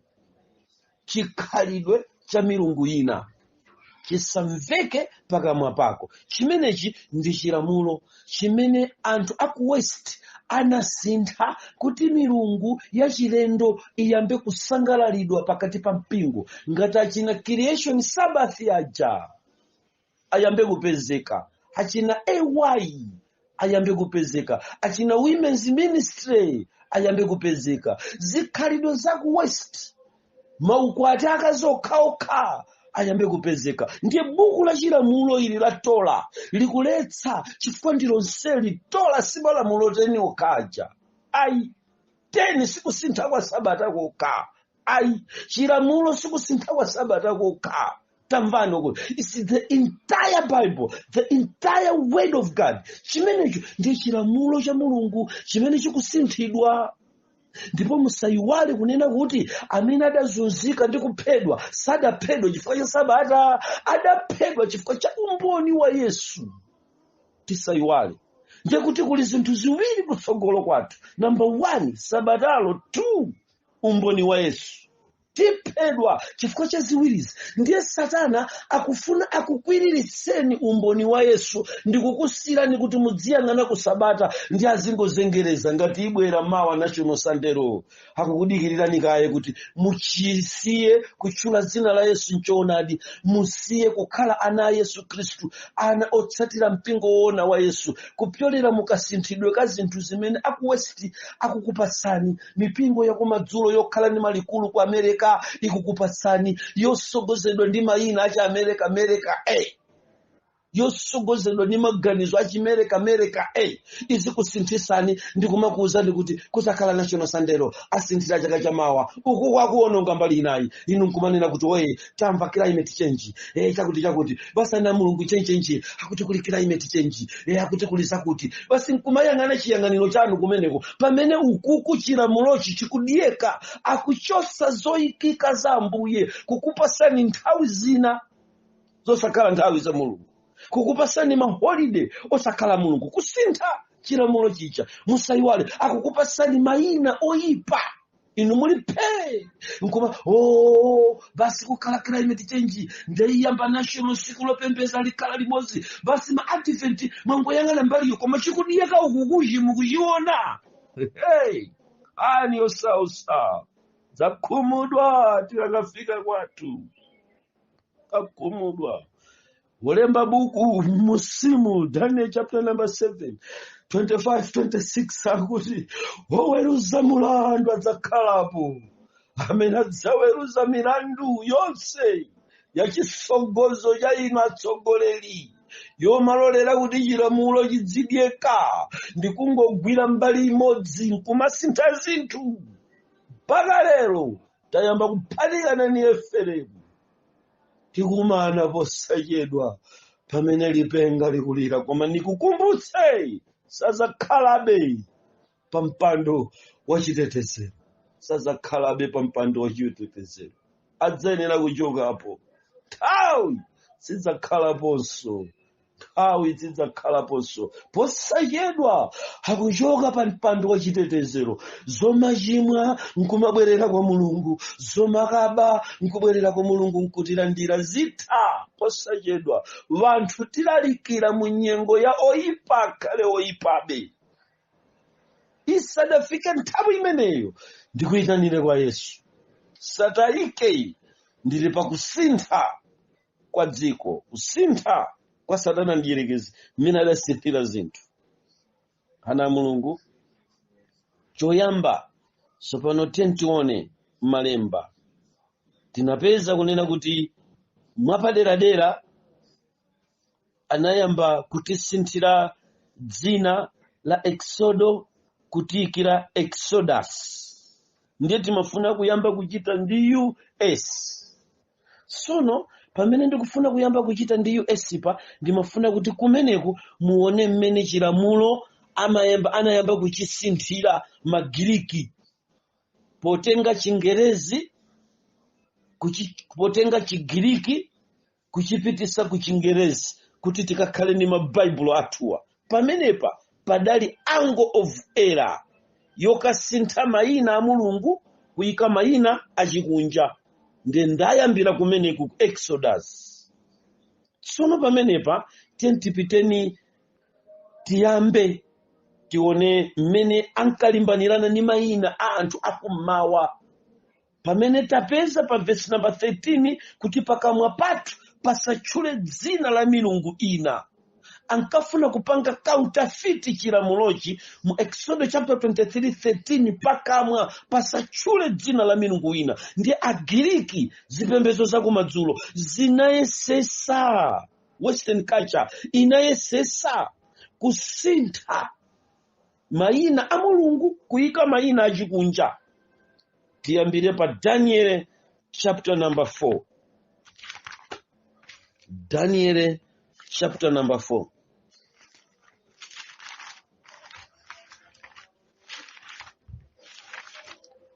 Daniel chapter number 4. Mwana wa Mulungu, tayangana kwa Mulungu ndikuona kuti sima doctrine onse amene akutitsogolera kwa Mulungu. Daniel chapter number 4 verse number 8. Kapena tingoyambira pa verse number 7. Apa pamutu pamwambapo mauti akutiuza kuti loto la Nebukadinezara la mtengo waukulu. Verse number 6 akuti chifukwa chache ndilamulira kuti adze kwa ine anzeru onse aku Babulo kuti andidziwise chomasulira kwache kwa lotoli. Verse number 7. Pamenepo anafika alembi openda akasidi, verse number 7, ndi alauli. Ndipo ndinawafotokozera lotoli koma sanazindikire kumasulira kwache. Kodi zikumveka zimene? Verse number 8 imene ndimayifuna. Koma posiriza pache analowa pamaso panga Danieli, dzina lache ndiye Belisazara. Chachitika nchani pamenepa kuti asiye achose Danieli? Zikadachitana match bwanji dzina la Danieli mu ufumu wa Babulo, mmene mababiliyanziwa sankavomera dzina la Yehova limene limathera ndi Eli, sadalivomere. Pakadachitika ncha koda akalalola kuti dzina ili lizipitilira kukula pansi pa dzina la Danieli, ndi adachosa dzina limeneli ndi kuyika Belisazara. Now, muona kuti Danieli kumapeto alichosa Eliyo akufuna Beli. Ana Mulungu, izi ndi zinthu zimene Satana njerekezi adayamba kuchita posintha chilamulo cha Mulungu. Ngeti kati chilamulo nditola chikukhuza Baibulo lonse, si National Sunday Law yokha. Chilamulo si malamulo 10 okha, ndi buku lonse. Chifukwa chilamulochi nditola imene tapeza kuti ndi chiphunziso ndi njira yolunjika kwa Mulungu yakuti ana Mulungu ayendemo. Now, taonani pamene pa verse number 8 akusintha dzina la Danieli lija. Ndiye muona kuti mayiwa akuti Eli, mupeza kuti Yeremiya, Danieli, muzipeza kuti ukuku kuli Hosea, mwapeza ambiri Obadiya, Nehemiya, mupeza kuti kuli yawa kumapeto iyi ankachita signify dzina la Yehova Mulungu wakumwamba. Chifukwa amenewa anali mayina anthu akummawa, mayina a Hebeli, mtundu opatulika, anthu amwini wache, ansembe achifumu, olambira Yehova Mulungu yekha, wololera pa zipata za kummawa. Genesis chapter number 2, atachimwa akutseka njira ya kummawa, poitana Abrahamu akuti ulowere kummawa. Abrahamu ana wache akwachita seto kummawa, hatafika pa nyanja yofira pogawa akutulusa mphepo ya kummawa, akuyenda mchipululu za vuta zakudya, akubweresa mphepo ya kummawa, ikubweresa zinziri kwa ana Mulungu kuchoka kumphepo ya kummawa. Hatafika pa mtsinje wa Yorodani adaitana mphepo ya kummawa, ing'ambe Yorodani ani usausa pokagwesa aya nakazikika kummawa mpaka Yeriko anagwa, anyamatawa amachita kampu kuchoka kummawa Nkhani yosausa pamene pakubwera Melikizedeki wansembe wachikhalire akuchokera kummawa. Ana Mulungu, inali nyengo yokhazikika tikapita mu Ezekiel kachisi akuti Yehova analovera ku chipata cha kummawa ndi analamulira pasapezeke munthu wodutsa ku chipatako wamba chifukwa kumeneku ndi kummawa. Koma taonani tsopano wanthu akumadzulo zimene akuchita ndi ana Mulungu. Verse number 8. Ndipo dzina lache Belisazara, monga mwa dzina la Mulungu wanga, amenenso muli mzimu wa milungu yoyera mu mtima mwache. Ndipo verse number 9 akuti Belisazara, iwe mkulu wa alembi, popeza ndidziwa kuti mwa iwe muli mzimu wa milungu yoyera. Now, mudziona kuti chimene uyu Daniel akukambirana ndi mfumu Nebukadineza chikutchula milungu. Ndiye tilibe milungu ayi, tili ndi Mulungu. Kutanthauza kuti anyamatawa anali atapanga study theology, the study of gods, the study of heavenly being. Ndiye chimenecho akuyesesa kuti achipange achidzale mwa Daniel kuti kuli milungu yoyera, achina Bala Zebu, Bala Peori, ana milungu Bala, milungu yachikunja. Akuyesesa kuti ikhale imene na pofuna kuchita praise milungu yachikunjayi kukasintha chilamulochi chokhuza na mayina. Akuyambaka ye kuti pasa kuti chosera Danieli uja sakudana ndi DA koma akufuna Eli wa kumapeto yachoke. Kaya muli pomwepo ana Mulungu. Nkhani yosausa sipo mwepo ayi. Tateni tipiteni ku Genesis chapter number 41. Genesis chapter number 41.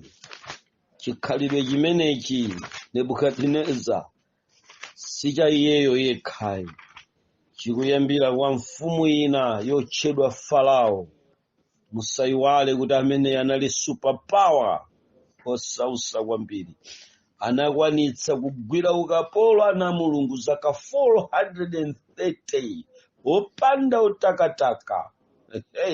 Samapange makani, atha kukugwirani ukapolo Satana zaka zonse za ulamuliro wa democracy. Ana Mulungu ali pa ukapolo ziposa zaka 400 ana Mulungu. Titane Yesu ati masule. Musayiwale kuti tikuyendera mu ulamuliro wa sausa wa World Empire otchedwa United Nations. Mene zipembezo zathu zikufinyika. Sauka nakatemera, sauka nizodyaidya, malamulo ochiruka mpaka chilamulo chayamba kusinthidwa. Nthawi yayambaso kusinthidwa. Zaka 430 adakhala kumeneko. Chitidwe osintha mayina udachitika. 41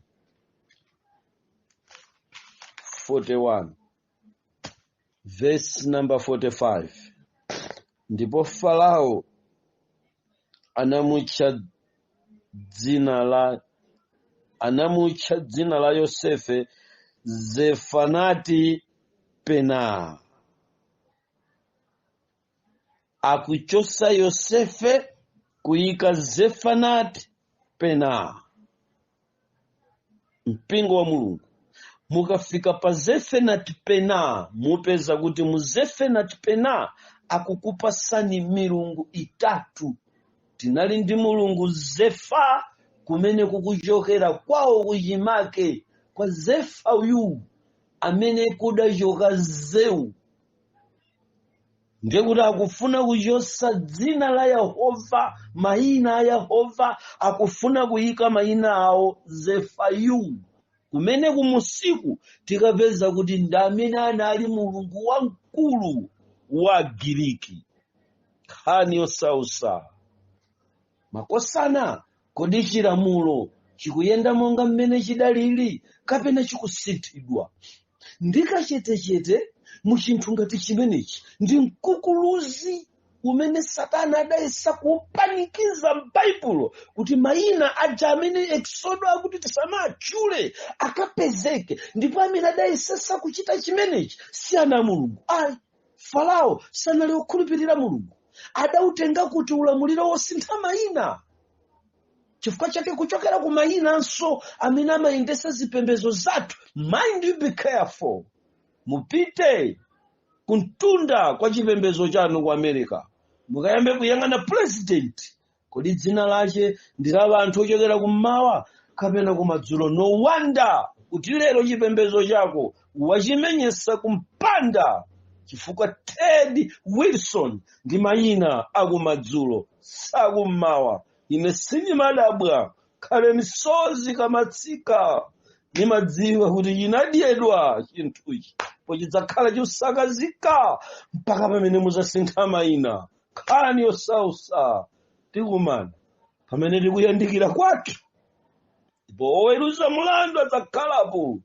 Nyamata Tedi na nzanu, samalire pamene mukumenyesa chipembedzo cha Mulungu kumtengo, kuchosa malamulo a Mulungu, kulolera kusintha malamulo a Mulungu, kuti mpaka na lero chipembedzo chicha chayamba kufanana ndi zipembedzo za chikunja.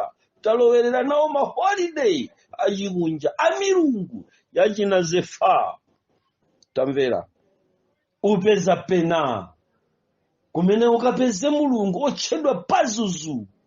Milungu yonseyi okondedwa inapezeka nawo mu dzina lomusintha kuchoka Yosefe kuyamba kumpasa dzina la chilendo. Zimenezi adapanga mkulu wotchedwa Farao. Mayina awa nachabe kwambiri, ngakhale kuti dzina limeneli lidakanika mpaka Yosefe adatchukabe yemweyo,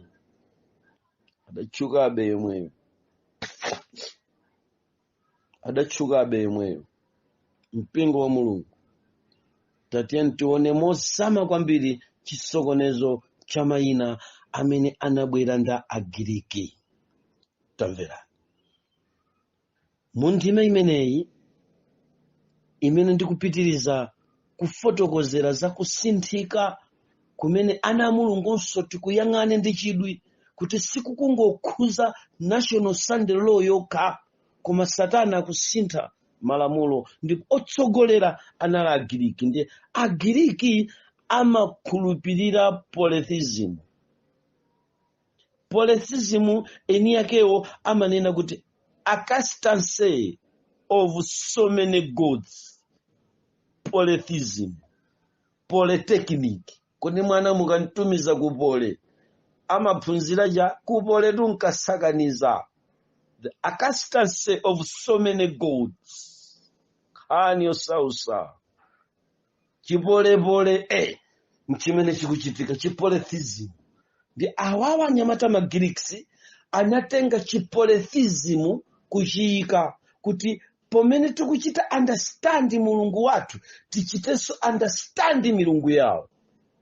Akamalemba Bible kulichosa ku Chigiriki kulipitisa ku Chingerezi, anayika chipolytheism pole. Ndimene tikuyendera manyengo inoyo, pole kupanga kuti tizichita understand so many gods. Ndiye mukapeza kuti chipolytheism kwawo ndi ku America, kumene kumakhala maphilology, the study of so many gods. Kasi kumveka zimenezo? Iyi ndi polytheism, the acastancy of so many gods. Kuti pakakhale kumvesesa kwa milungu inanso, ndiye chipole ndi chimene chikuyenda lerochi. Anyamata achipolepole, mapolytechniki, sitikuntenga kumeneko. Ngakupole timaphunzira chinthu chimodzi ngati. Ndiye anyamatawa chifukwa cha maganizo a chipolytheism, the acastancy of the so many gods, ndi imene inayambanso pano kuapangitsa kuti apitirize utumiki umene ukuchitika ndi Farao, apitirize utumiki umene ukuchitika ndi Nebukadinezara pa Daniel chapter number 4 komanso pa Genesis chapter 41, 45 Farao. Kusintha mayina akummawa kupereka mayina akumadzulo. Kandi kumveka ine na kuti chimenechi chiyambe kumveka mokhazikika bwino mu audio iyi imene italikirepo kuposa 30 minutes. Tatiye timvese chinthu chimene chimbale wanga kuti chikuyenda bwanji. Now, chifukwa chonena kuti Agiriki ndi amene anathandiza kwambiri kulemba ndi kutanthauzira chipangano chatsopano. Tsopano muone milungu imene awawa Magriksiwa ankayikhulupirira, popeza tapeza kuti iwowa amakhulupirira chipolytheism.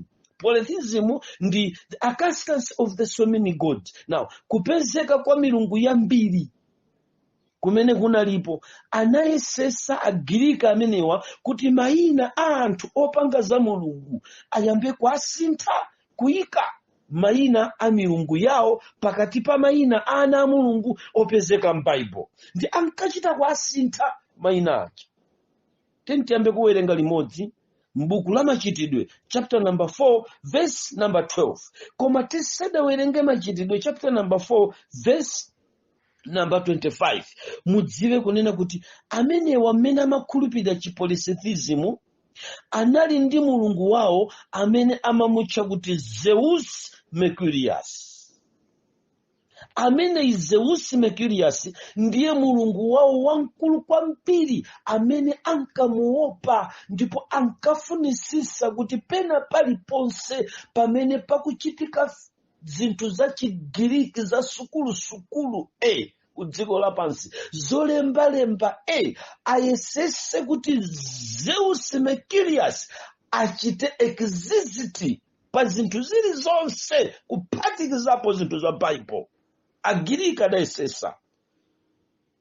Machitidwe chapter number 4. Tuyambe ulendo ana mulungu. Tuyambe ulendo ana mulungu. Machitidwe chapter number 4.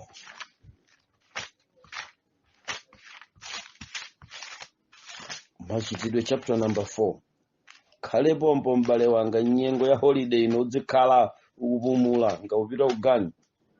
Upumulira nawo Christmas. Uzimvera nawo uli pa khomo sada kupase busy. Khale italike audio umvera basi. Chapter number 4.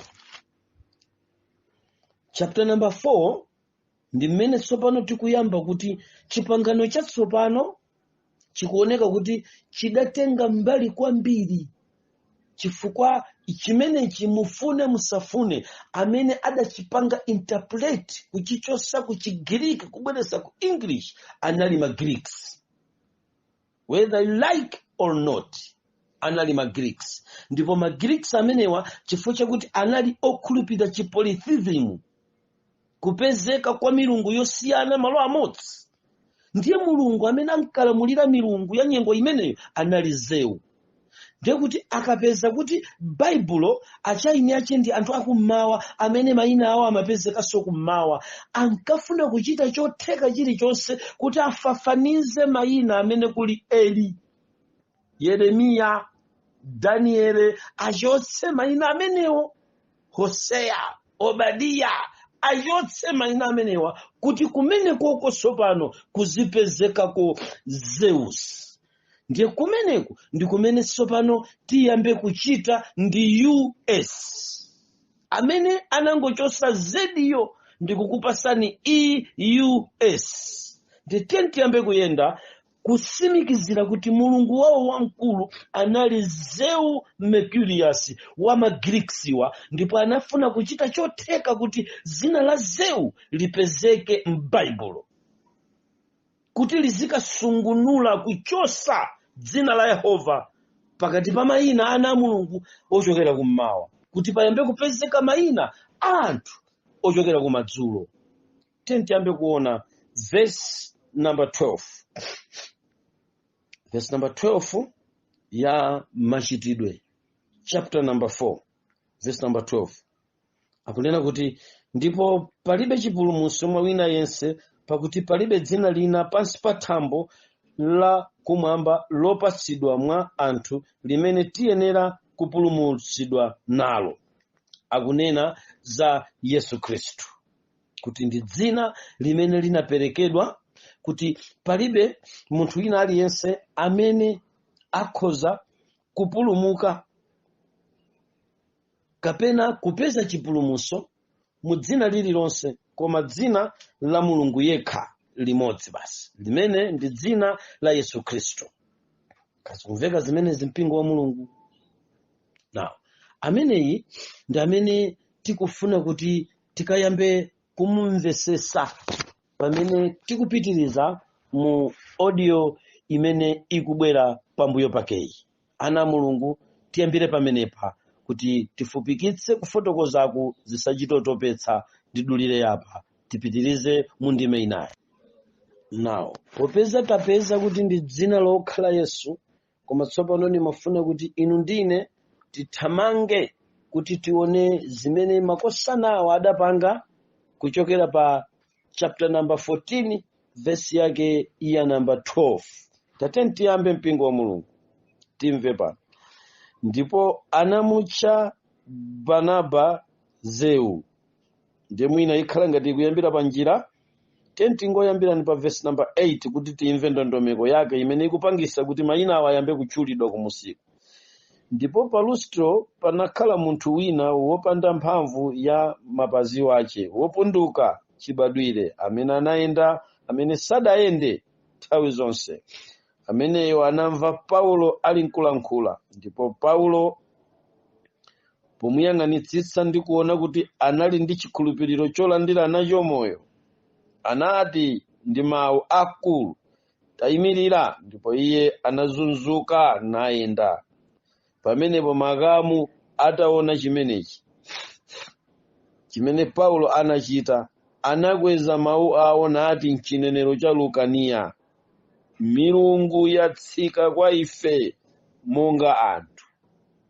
Muyambe kumva mpingo wa Mulungu akugwiritsa ntchito milungu yatsika kwa ife monga anthu, chifukwa anyamatawa olankhula chilukaniyo kulosto ngakhale ku Derbe kumene uthenga wabwino unapita, unkapita uthenga wabwino chifukwa amenewa anali anthu amene anali kukhulupirira chipolytheism, existence of so many gods. Amenewa anali kukhulupirira mulungu wawo otchedwa Zeu.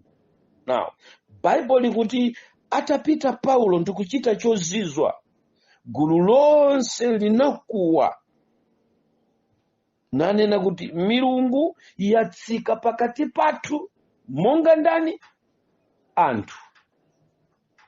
Chifukwa iwowa amakhulupirira kutsika kwa milungu kuchoka maplanet a Venus.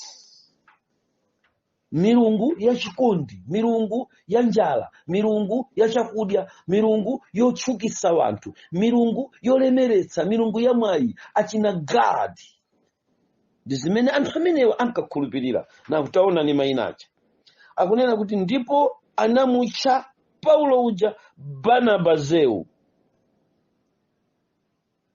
Akuti ndipo anamutcha Barnaba uja, mayina aja a mulungu ochokera kummawa, akulisintha kulipasa kuti Zeu. Ndi akunena kuti Paulo yitisinthanso akhala ndani? Herme. Chifukwa anali otsogolera kunena. Tamvera. Koma wansembe wa Zeu wa kumaso kwa mudzi anazanazo ng'ombe. Ndiye kuti chimene chikuchitika pano, angakhale panachitika miracle, iwowa sankaona mulungu, ankaganiza kuti milungu yawo yachikunja imapanga zozizwa ndi zodabwitsa. Pamenepa tikupeza kuti tsopano ana mulungu aja akuyenera kuchitidwa compromise ku mayina achikunja, ponena kuti iwowa akuchokera kwa mulungu wawo Zeu uja.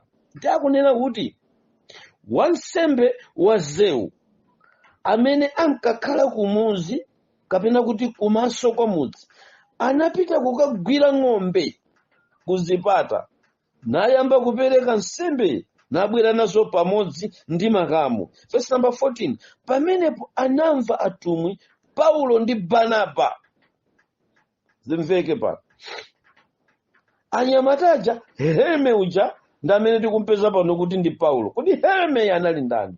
Mukapeza kuti kameneka kakuchokera ku Hermas, milungu ya chikunja. Ndiyo mweyi imene adakayipezanso kwa Atemi. Akuyesesa kuti atenge mayina a milungu ya chikunja ija kuti ayiyike ipezeke pakati pa mayina anthu akummawa. Musayiwale kuti Paulo akuti anali Heberi weniweni, akuzichemerera pena pake, Mwisraeli weniweni kuchokera kummawa uko. Ndi akufuna kusinthidwa apasidwe mayina akumadzulo, mpaka Barnaba uja wayamba kutchedwa Zeus Mercurius, mulungu uja wakunja uja. Akusintha mayina. Verse number 13. Verse number 14. Pamenepo anamva Paulo ndi Barnaba anang'amba zofunda zawo natumphira nkhamu lowa mchigulu chomwecho nafuula nati, anthuni, bwanji muchita zimenezi? Ifenso tili anthu ankhalidwe wathu umodzimodzi wanu, akulalikira kwa inu uthenga wabwino wakuti musiye zinthu zachabe izi nimutembenukire kwa Mulungu wamoyo amene analenga kumwamba ndi dziko lapansi ndi nyanja ndi zonse zili momwemo. Mibado yakale iye adalenga mitundu yonse iyende njira mwawo. Iti njira yake yakale, osati zatsopano, ziphunzitso zachina zeu ayi. Akuletsa madoctrine achikunja, akuchita center pa machitidwe chapter number 14 achina Zeus, anyamata mafiliyosofa amene akuyambisa makoleji. Musayiwale kuti kumeneku kunali wanthu amene akalemba mabuku ankakaunikitsa kwa anthu amenewa. Kunali anthu anzeru kwambiri. Paulo akuti kulumphira nkhamulo mwelo tilumpa khamulo tibwera komweko. Iza masewera pano balibati letse tikufuna anyamata amene akhoza kulumpha, alumphire nkhamulo, tikuwe pakati pa union kuletsa zipembedzo za mafano, tikuwe pakati pa maorganization kuletsa tilumphira nkhamulo. Ndani amene atiletse kulumphira kukhamu palibe. Ndipita komweko. Paulo akulandira kudzodza ndi nzache Barnaba akuti odiap okondedwe pano tikupanga odi sitikuopa. Tibwera komweko mkhale mutakuwa nuletsa kuti ayi ngasatani kuopha wanthu koma sitilekelera kuti muphatikizane mafano ndi chipembedzo cha Mulungu. Paulo akuti tiye nkhamulo mwelo tijowe komweko tikupita kukhamu, tikufuna nyamata amene akhoza kulowerera ku chigulu chena mtindi chikukuwa. Panali thousand a anthu ananyamula zing'ombe kutuluka kuchipata, koma nyamata analabiri wokha akuti tilowa nkhamulo mwelo uletsa palibe kanthu muli nokha kumene muliko. Lalikirani choonadi, mungolumphira nkhamu za Satana zimakhala ni gulu kumene, za Satana zimakhala masapota kumene, zimakhala ni wanthu za Satana inde zimachuluka, zimakhala kuchuma, zimakhala mafuta, koma sisaletsedwa okondedwa. Angakhale panali ng'ombe zunona ataotcha nyamata pa mabulaya, koma Paulo akuti palibe kanthu takhala nthawi tudya masamba, koma tijoyina sitikudya nawo ng'ombe zimenezi, sitidya nawo mafano amenewa, tikupita komweko ndi adalumphira nkhamu. Ndani akhoza kupita ndine tilumphire kukhamu, tiletse chipembedzo cha mafano? Ndani amene ayende ndine? Ndani amene ayende ndinu? Ndani amene apite ndi nyamata uyu? Ndani amene apite ndi msungwana uyu? Kulumphira mukhamu, tiletse chipembedzo cha mafano, tiletse mkuwe umene ukumveka ku dziko ngati mwachisangalalo ngati ali mbali yathu, kumatitana kuma function ngati ali mbali yathu, kutiphera nsembe achipembedzo ngati ali mbali yathu, kutitana kumagulu achipembedzo, kutitana kuma organization, kutitana mmabwando ngati ali mbali yathu, kutiphera ng'ombe. Kodi mugodokera wophe ng'ombe, mugodokera zonona? Nkhani yosausa. Adakana anyamata amenewa. Zikuphedwa zinthu zonona, kuphera azitumiki ambiri akuphera zonona, akufera zabwino, akufera zinthu zapamwamba zimene dziko lidawalonjeza, zimene anthu opeza dziko lapansi adawalonjeza, zimene anthu ochuluka adalonjeza dziko lapansi. Paulo akuti ngakhale kukuwako kunisangalalira ine ndadzutsa munthu, koma ngati mfuwu wa zinthu zabwino ukuphatikizika mukulemekeza milungu yachikunja, Barnaba tiye tilumphira mgulu lomwelo. Ndi adakalumphana nafika mkati, anyamata inu chete palibandiretse nikhazika yete mikuyu. Tinyalitse zipembedzo za mafano, zikhalidwe za mafano, tikuwe ngakhala tatiphera zabwino. Bwera nayo chinthu chabwinocho, koma sichindiretsa kulemekeza Mulungu.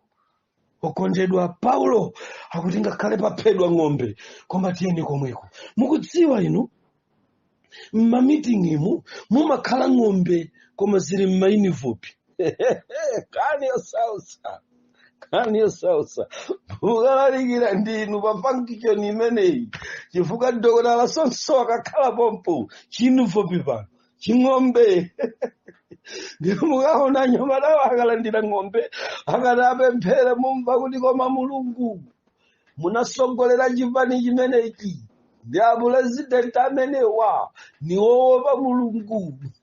Aopera kuti Mulungu anyamata awandale kuti namise pano ni chiyunifopi. Paulo akuti tilumphira komweko Barnaba, chiyunifopi chokwekwekwekwe waponyera zing'ombezo ifetakana.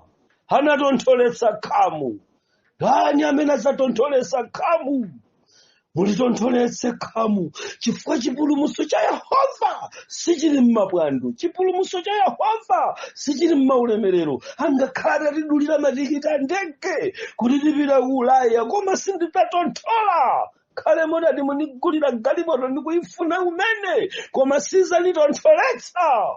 Ana Mulungu, tikuyang'ana kumwamba kwa Mulungu, sinditonthola. Ndilumpira nkhamu ine, mundilole ndilumphire kukhamu, musandiletsa na Mulungu. Mundilole ndilumphire kukhamu, ndikuwe pa dziko la Malawi kulumphira kukhamu ine, musandiletse, musandipake zinyalala ine, univeka zikopa alengo sataniki kufuna unditontholetsa, ndilumphira kukhamu ine kuletsa. Sinifuna kuti chikaphatikizike. Tamverani makosana imene akupanga Paulo pano m'Chingerezi chokoma. There is no salvation without separation. Angakhale zinkamveka ngati kuyamika chimene Mulungu wa Paulo adachita, koma anali kuchotsa dzina la Mulungu wa Paulo Yesu ndi kuwayikira nzeru, ndikuti timphere maphwando anyamata akuti ayi tiyang'ane Mulungu wakumwamba amene adalenga kumwamba ndi dziko lapansi, ndi akumaliza kunena za doctrine amene anabwera ndi njira zakale. Tiyende mu njira zakale zakuletsa madoctrine atsopano. Anyamata odalira mafundamento kani osausa. Tikumana posachedwa imene ikuchita pano si church manyo. Kani zosausa. Si church manyo yojogera pa California, si church manyo yojogera pa Oklahoma, si kujogera pa Hawaii okondedwa. Anyamatawa kuti tiwope Mulungu wakumwamba, koma anali kuwapasa ndi kuwasintha mayina. Ndikhulupirira inu ndine tikumva bwino pa vesi limene. Amayi ndi abambo, nkhani osausa sipokhapo mpingo wa Mulungu. Tisamaleni ndi zimenezi. Chikuchitika nchani ana Mulungu? Satana njerekezi wayesesa kutipasa chinthu chachabe. Chimene chipembedzo cha Satana lero chikuchita ndi kukwaniritsa utumiki wa pa Yeremiya chapter number 8 verse number 8. Ikuti chani verse number 8? Bwanji muti tili ndi nzeru ife, ndi malamulo a Yehova ali ndi ife, koma taonani peni lonyenga la lembi lichita zonyenga. So zimene zikuchitika kuma college ngati simungasamale bwino ndi kumene kumakabwera peni lonyenga la lembi. Ndi peni lonyenga limene limakapanga kuti mukapita ku CCAP mukapeza kuti doctrine ina, mukapita ku Seventh Day mukapeza kuti doctrine ina, mukapita ku Apostolic Faith mukapeza kuti doctrine ina, mukapeza ku Roman Catholic kuli doctrine ina, mukapita ku Assemblies of God mukapeza kuti doctrine ina. Kusintha kusiyana kwa madoctriniko ndi peni lonyenga la lembi. Pasopo okondedwa, zinthu zochita kuphunzira nkulembera kapena nkulembetsedwa zimakhala ni chiopsezo chachikulu pakupita ulendo wopita kumwamba. Malingana ndi zimene Yesaya Yeremiya akunena akuti verse number 8, bwanji mukuti tili ndi nzeru ife, ndi malamulo a Yehova ali ndi ife. Bwanji mutero kuzikundikira kuti la mpingo wa choonadi ndi ife. Bwanji mutero, bwanji mukakamira kuti inuyo ndi achoonadi chokha nkumanena kuti ife ndi amene timasungadi malamulo a Mulungu, kumachita kuti peni lonyenga lachita ndinu lota lija mukumasinthana ndondomeko za constitution ya chipembedzo chanu. Peni lonyenga lokaunikitsa kumaloya, peni lonyenga lomapita pakati pa dziko lapansi ndi kumakatenga maphunziro achikunja. Peni lonyenga azibusaja molomoti angokhala ku Lakeview okha ayamba kukatenga madigiri ni madiploma kuma Bible school achikunja. Mukuyiwala inu wachikulire wina kuti anakatenga digiri yache ku Bible College, ku African Bible College, kumene kuli peni lonyenga, kumene adakaphunzira za God. Khani yosausa ana Mulungu ni mapeni wonyenga amene amakatsogolera wanthu. Ndi chifukwa chake Mulungu poyitana munthu samampitisa mkalasi, amangoyitana ndi kumudzazisa mzimu wace zathera pomwepo, chifukwa kalasi ili ndi vuto, kutsogolako kusongako kumatha kukhala peni lonyenga. Chiphunziso doctrine pasopo tulandikira kwathu pano. Olemba buku la Ezekiel chapter number 27 verse number 25 ngati 26 verse number 25 muzisika musi akuti wopalasa ako anakupitisa kumadzi ozama kutali kwambiri. Wopalasa anyamata osogolera ndi peni loyanga mbisa madoctrine ku dziko lapansi. Ndiye opalasa amene adatipalasira kutali, ndiye timazichemerera kuti ndife twachoonadi.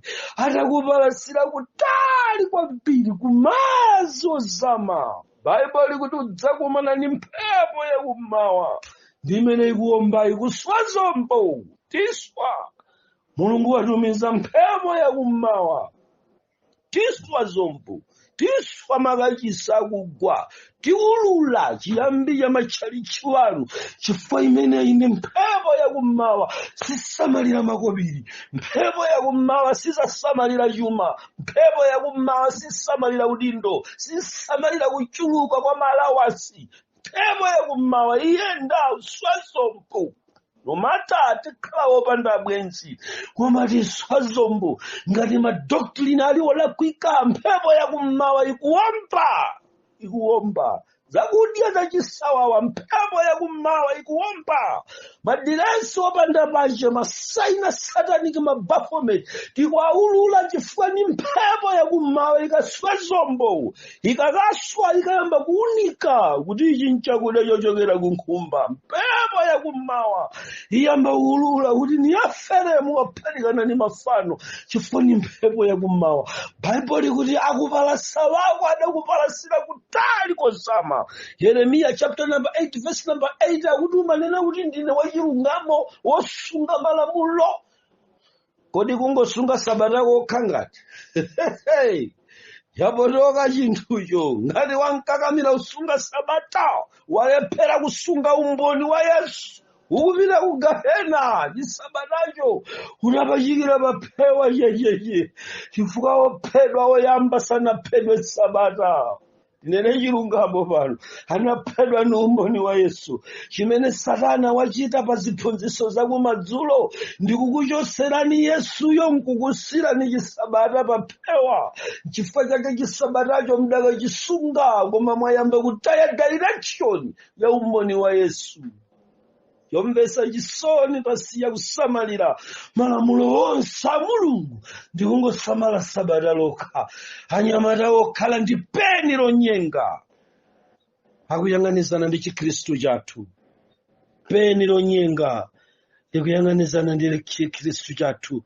Tikunena za anyamata amene wamafiliyosofe, maprofesa, anyamata amapeni onyenga amene mkatikati mwakemo mumakhala chitofitelism, chihinolizm, ani osausa mmene timakalandira chipolytheism, timakalandira zonse zija zakuti tikamaphunzira ku theology timaphunziranso science komweko, ndikuphunzira health umoyo umayenda bwanji, ndikumaphunziranso mmene tingamwera apana adonanzawo kuphatikiza zonse pamodzi. Chipolytheism kulephera kupatula Mulungu kukhala kudera ndikuphatikiza mchikhalidwe chachikunja. Chipolytheism ana Mulungu chinthu chimenechi chikupita patsogolo chikasakaza mpaka pamene tikukocheza kufika kwathu palibe ngakhale mmodzi akapezeka olungama ngati litapanda kubwerera kwa Mulungu.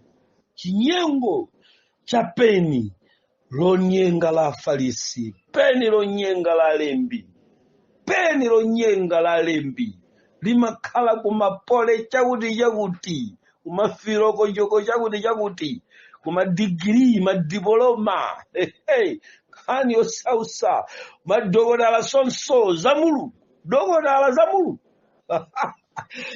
chakuti HD za Mulungu. Ni peni kaya limene likuapanga amene utakhale dokotala chakuti malo mwake politsata peni anyamata kukwera ndege ulendo kuma university chakuti Cambridge ovu chakuti ulondola umeneko. Miami chakuti university ulilondola peni lonyenga.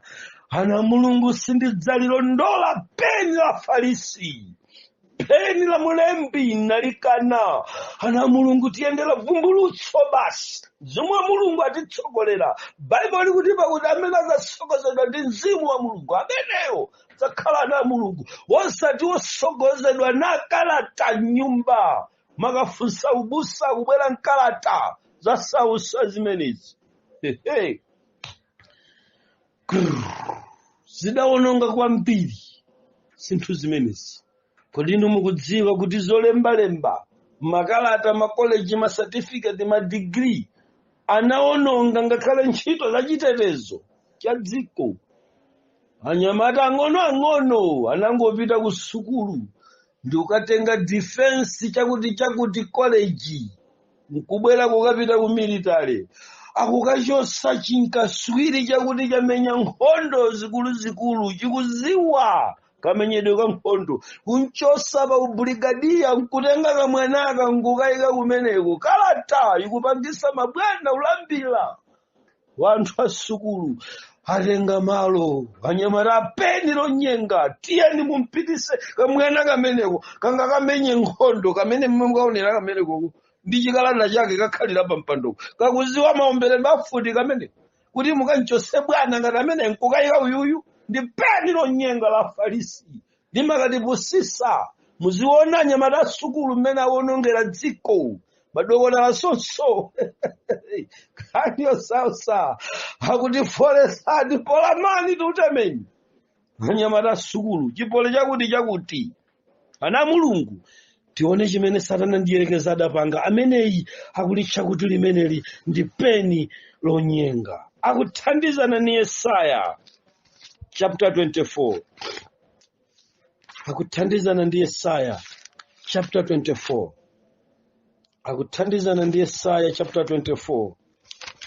Akuthandizana ndi Yesaya chapter 24 verse number 5. Akuti chani amene? Akuti dziko layipitsidwa ndi okhalamo ake omwe, chifukwa iwo alakwa pamaso pa malamulo, nasinthanitsa malemba, nathyola chipangano cha nthawi zonse. Kodi mulipo? Dziko layipitsidwa ndi okhalamo ake omwe, chifukwa iwo alakwa pa malamulo, chifukwa lamulo lalemera ndi akufuna zofewa. Pamene mipingo inkabweresa zinthu zophweka, zinthu zofewa zochokera ku west, chipembedzo cha kumadzulo, chiwesternalism chimafewetsa zinthu chifukwa mumakhala kunjoya, mulibe malamulo okhwima mmenemu. Ndi akuti dziko ndi okhalamo ake alakwira pa malamulo a Mulungu. Mukalakwira pa malamulo a Mulungu ndi pamene tsopano mumayamba kutenga zophweka za dziko, nzolimba izi, kuti anthu adzilowa mtchalichi asanadaye akwanitsa ndani, asanapyopyolese tsitsa, asanawotche ndi vemera, akongola bwa, wopanda face powder zitheka bwa, pakuti thupi likakala. Malamulo amene watiphwanye sangawanitse wanthu.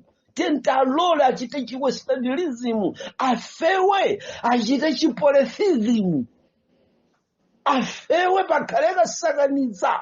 Mkachisimo muzipezeka kavalidwe ka ku west, mkachisimo mupezeke kavinidwe ka ku west, chifukwa tentiphwanye malamulo anthu a dziko avomera kuyipisa dziko mwatsoka. Ndiwe mtsogoleri pamodzi ndi chipembedzo chako ni gulu lako ni kampani yako ukuvomereza kuyipisa chipembedzo cha Mulungu, chifukwa ali ni mulandu Yehova unena ndiwe. Khani yosausa, khani yosausa ana Mulungu, khani yosausa, khani yosausa. Nayipitsa malemba, nathyola chipangano cha nthawi zonse. Chidali chipangano osati chothalero ayi. Mmene chinkauka chipangano chinali cha masiku onse, chifukwa chana atsogoleri alero mwakuthyola chipangano cha nthawi zonse. Pali chipangano cha nthawi zonse chimene chidalipo, chiti chimene ana a Mulungu anayamba kutsogolera zinthu za Mulungu mopanda kuphatikiza sukulu, koma kusogozedwa ndi Mzimu, zathera pamenepo basi. Kodi zikumveka zimenezi? Muchimenechi Yehova ndimene munali chipangano. Pamene pakubwera ma theology, pamene pakubwera ma doctrine, chimene doctrine ikupanga ndi chani? Ndi kuthyola chipangano cha nthawi zonse, ndi kuyika zipangano zogwirizana ndi ufulu wa anthu, zogwirizana nkufewa, zogwirizana ndi udyerera, zogwirizana ndi umya ngati kunsiku wa Ironi. Pamene potu anthu mmene adanena kuti awangoukira apite mbali iyi, gulu la mpiri lidapita kofewa wawo, chifukwa limadziwa kuti amini likafuna aja tikapeza uku. Hani yosausa kakhumbira makanda njembere lilowe uku, tikakhumbira ntchafu nyamata achisembwere inu. Mufuna chani kukachisiwa Mulungu? Tulukankoni kumeneko.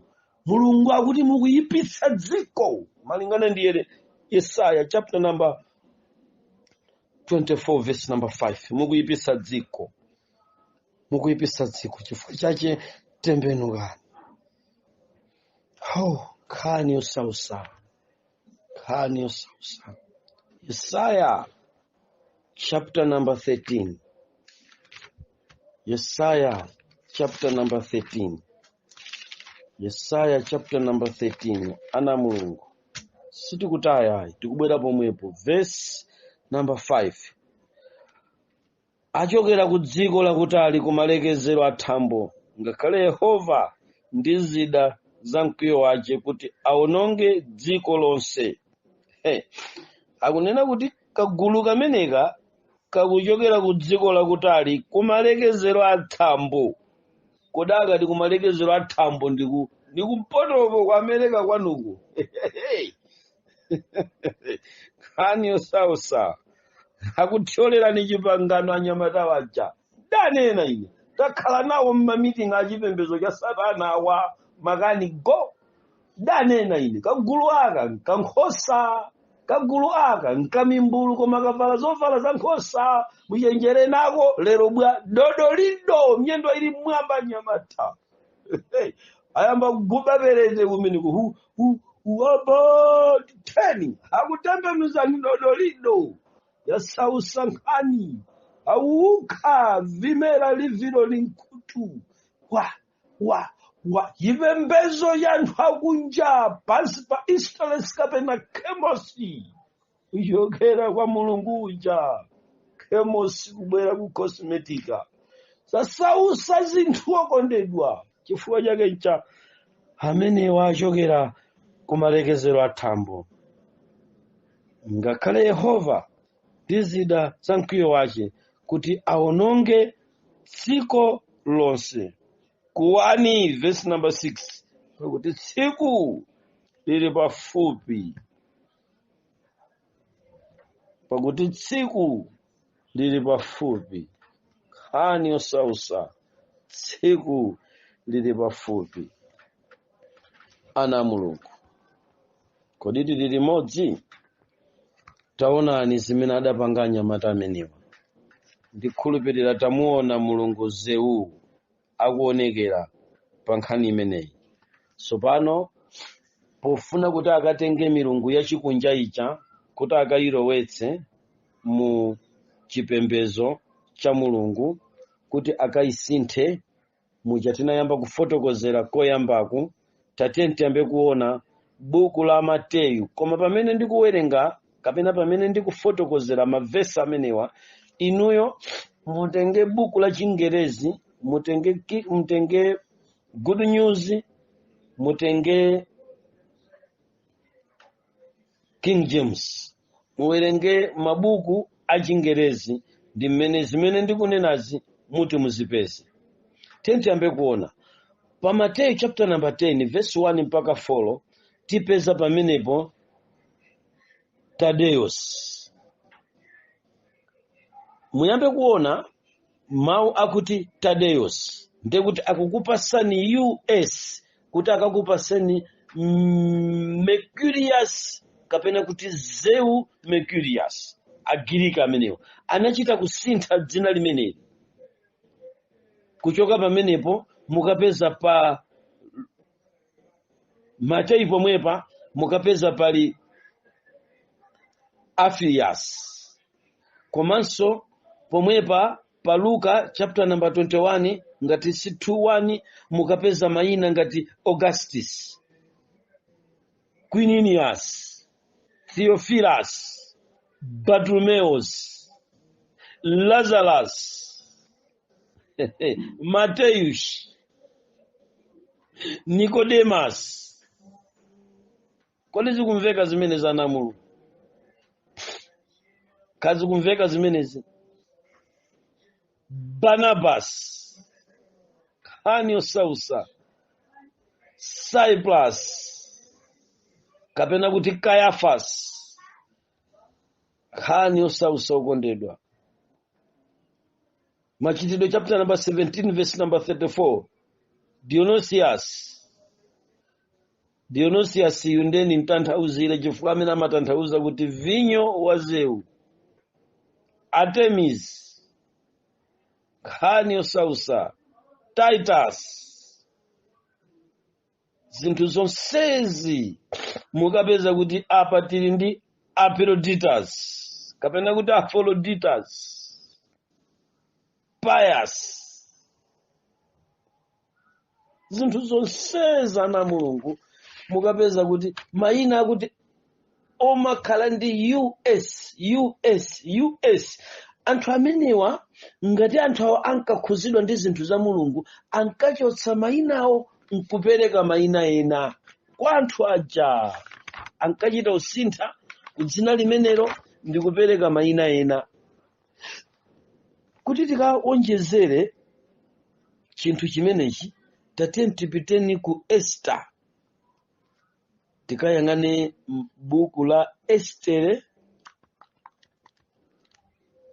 Estere. Amene ndi Estere chapter number 2. Koma ndimpeza. Ndampeza. Estere chapter number 2. Tentioneni verse number 7 ya Estere. Tamverani. Akuti ndipo iye adalera Hadasi ndiye Estere. Sono mukapeza kuti Estere amene tamuyika pamwambayi si ndiye linali dzina lache. Dzina la Estere linali Hadasi. Estere ndi dzina la mulungu wa mafano chifukwa likuchokera ku Esther, star. Sakumva wanthu. Easter. Nkhani yake ndi yayikulu kwambiri komanso ndiyo sausa.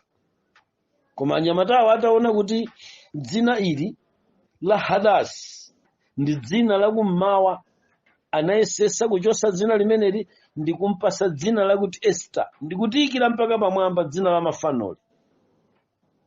Ana a Mulungu, zinthu zonsezi tisayiwale kuti Satana ndi Yerekezi anayesa kusintha chilamulo. Now, izi nkhani zokhuza ndi mayina pamene ndikupita kumapeto kwa kufotokoza kwanga, ndimafuna ndikusonyeze m'bale wanga kapena abale ku dziko lonse lapansi kunena kuti tikamanena za madoctrine amene adalembedwa ku dziko lapansi, tizisamala kwambiri chifukwa koyambirirako kumatha kukhala peni lonyenga la alembi limene limatha kukasokoneza ndi kuchiphatikiza ndi chinthu chabwino. Zimaphatikizika zinthu mota ngati mmene anthu achikunja anaphatikizira utatu woyera wa Mulungu ndi kukaphatikiza ndi utatu woyera wa chikunja. Palibe munthu amene sadziwa kuti m'Baibulo amatiuza za mzimu. Alimo mzimu wanga, mzimu wake alimo. Palibe munthu amene sadziwa kuti m'Baibulo amanena za Yesu ngati mwana wa Mulungu kapena ngati mawu a Mulungu. Palibe munthu amene sadziwa kuti m'Baibulo amanena za Atate. Ndipo zinthu zitatu zonsezo m'Baibulo tikazipeza. Achikunja anapanga zawo. Tsopano tiyenera kudziwa kuti cha original chimakhala chilipo, koma chikabwera cha fake sichimapangisa kuti cha original chije chikhale chabodza. Chimenechi ndi chinthuso chimene abale tikuyenera kuchidziwa. Si bwino kuti tichose cha original chifukwa chakuti kunabwera cha fake. Ayi, ndizotheka kuti cha fake chilipo koma chapanga counterfeit chinthu cha original. Chifukwa mzimu alipo adafungatira madzi. Ndipo kutchula kuti mzimu woyera simunalakwe, inu simunalakwe. Kutchula kuti Atate simunalakwe. Kutchula kuti Yesu simunalakwe. Koma zitatuzi koma zabwera za fake. Chimozimozi mayina amene tikuwaona pano anasinthidwa. Now, imene ndime ndayifotokoza mwa nthawi yayitali chonchi chimene ndimayesa kuchipereka nachi kuti mukazindikire kuti mmene ankalemba Baibulo Agiriki adatengako mbali, ndipo Agirikiwa polisintha kulichosa ku Chingerezi akuchigiriki kulibweresa ku Chingerezi anayesesa pakatipa kuyikapo milungu yawo potengera chikhalidwe cha Mordekai chochosa Hadasi ndi kuyika Estere, kuchosa Yosefe ndi kuyika dzina munalimva lija mpingo wa Mulungu, kuchosa Paulo ndi kuyika, kuchosa Saulo ndi kuyika dzina munalimva lija, kuchosa Barnabas ndi kuyika Zeu. Na muona kuti Zeus mawu akuti US mchipangano chakale chatsopano akupezekamo kwambiri pamenepa tangotengako ochepa chabe, koma mukamaona mayina amene amathera ndi US